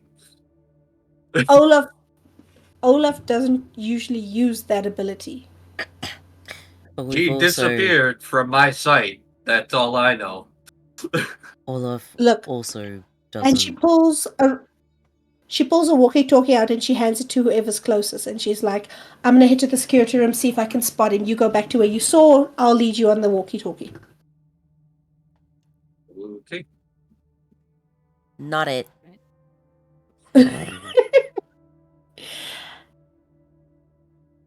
And she takes off running while you guys head back to where you were. You get back to that Louis the whatever's room, and she comes in a walkie-talkie. Okay, I'm running back the cameras. It looks like he went left through the Asia exhibits. Follow the corridor to your left. Keep going. 2 doors down. Oh, it's my home. All right. And you do see there is a case that is still... There's no broken glass lying around, but you can see that there's a case with nothing in it, and the case is damaged. It's quite big. It's about the size of a person. Oh no. Keep following instructions. Okay, what you're going to do is you're going to take a left. You'll see an emergency exit attached to a staircase. There's blind spots in the staircase. I'm not sure how far he would have gone, but I'm going to check the exits, see which floor he got off on. Follow the staircase down. Got it, boss. You guys get into the staircase, and you start following the staircase down, and there's a static on the radio. You try and respond. You can't hear what... There's static and there's a muffled voice, but you can't hear the sheriff. Oh no. You going? Keep going. You end up going down into the basement, and you go down past the basement. Are you still going to keep going down? You suppose. So you go from... This was a one-story museum. You guys went into the basement, and then the sub-basement, and when you hit the 3rd floor down, you hit the same utility tunnels that you were in before. Oh. The walkie has gone completely dead.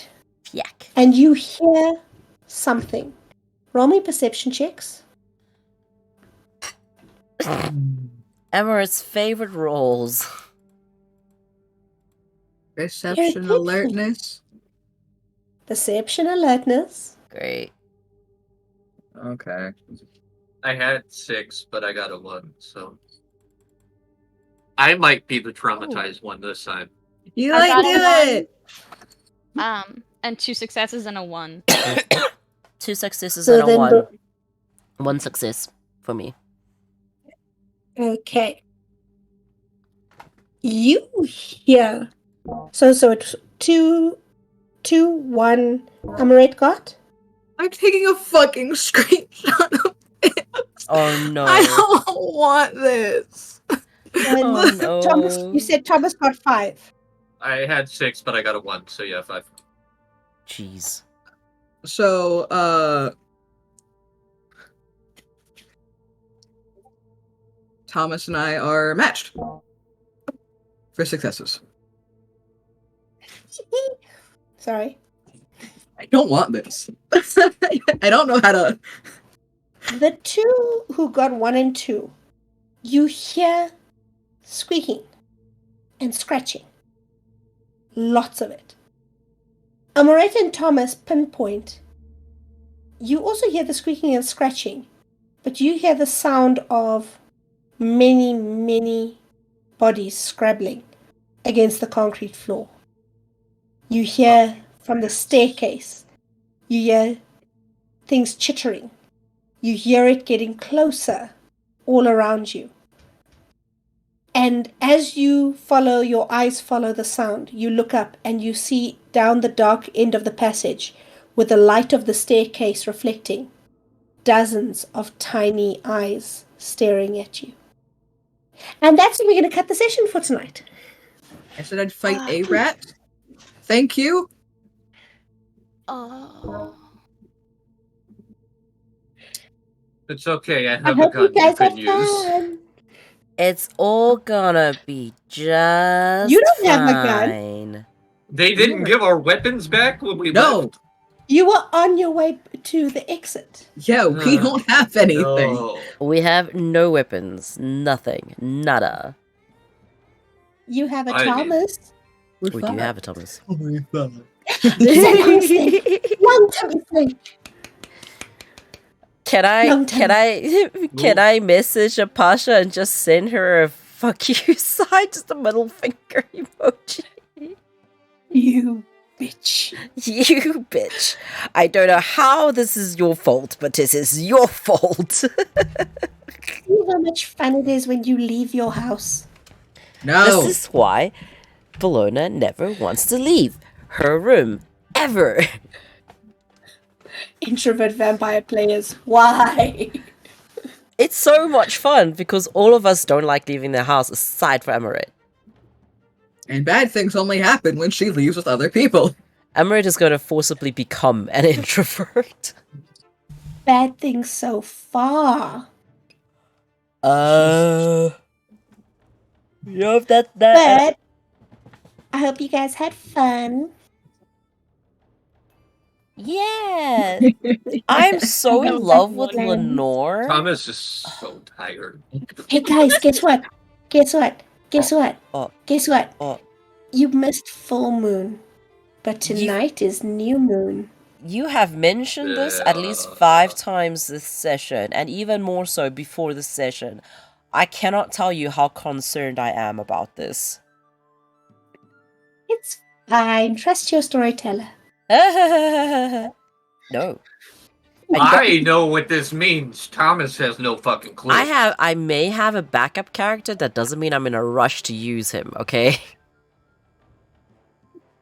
Is it Pam? It's not Pan. Pan is not my backup character. Pan is not my... Don't get so excited, Thomas.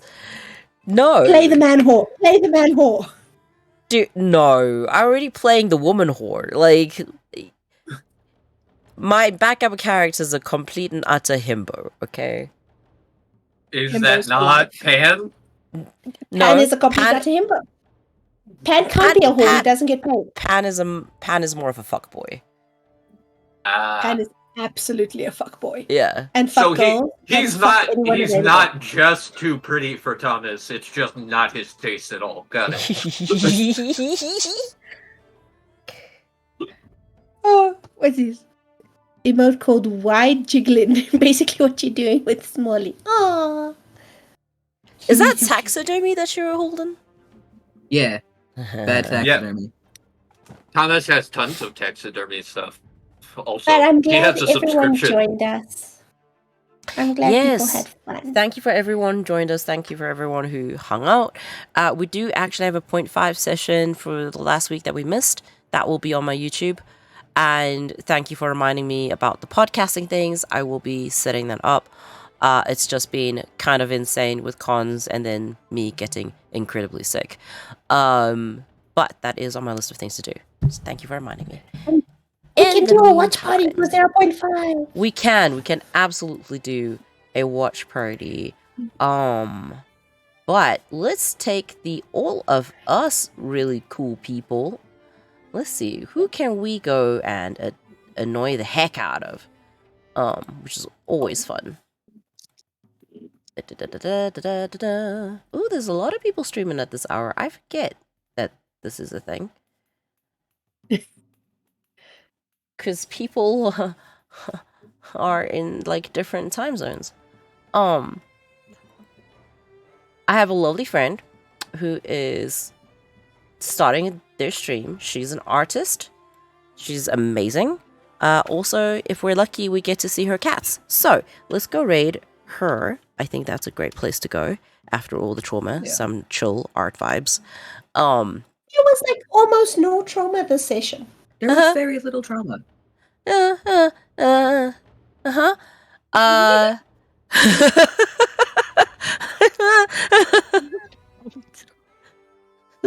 Yeah, sure.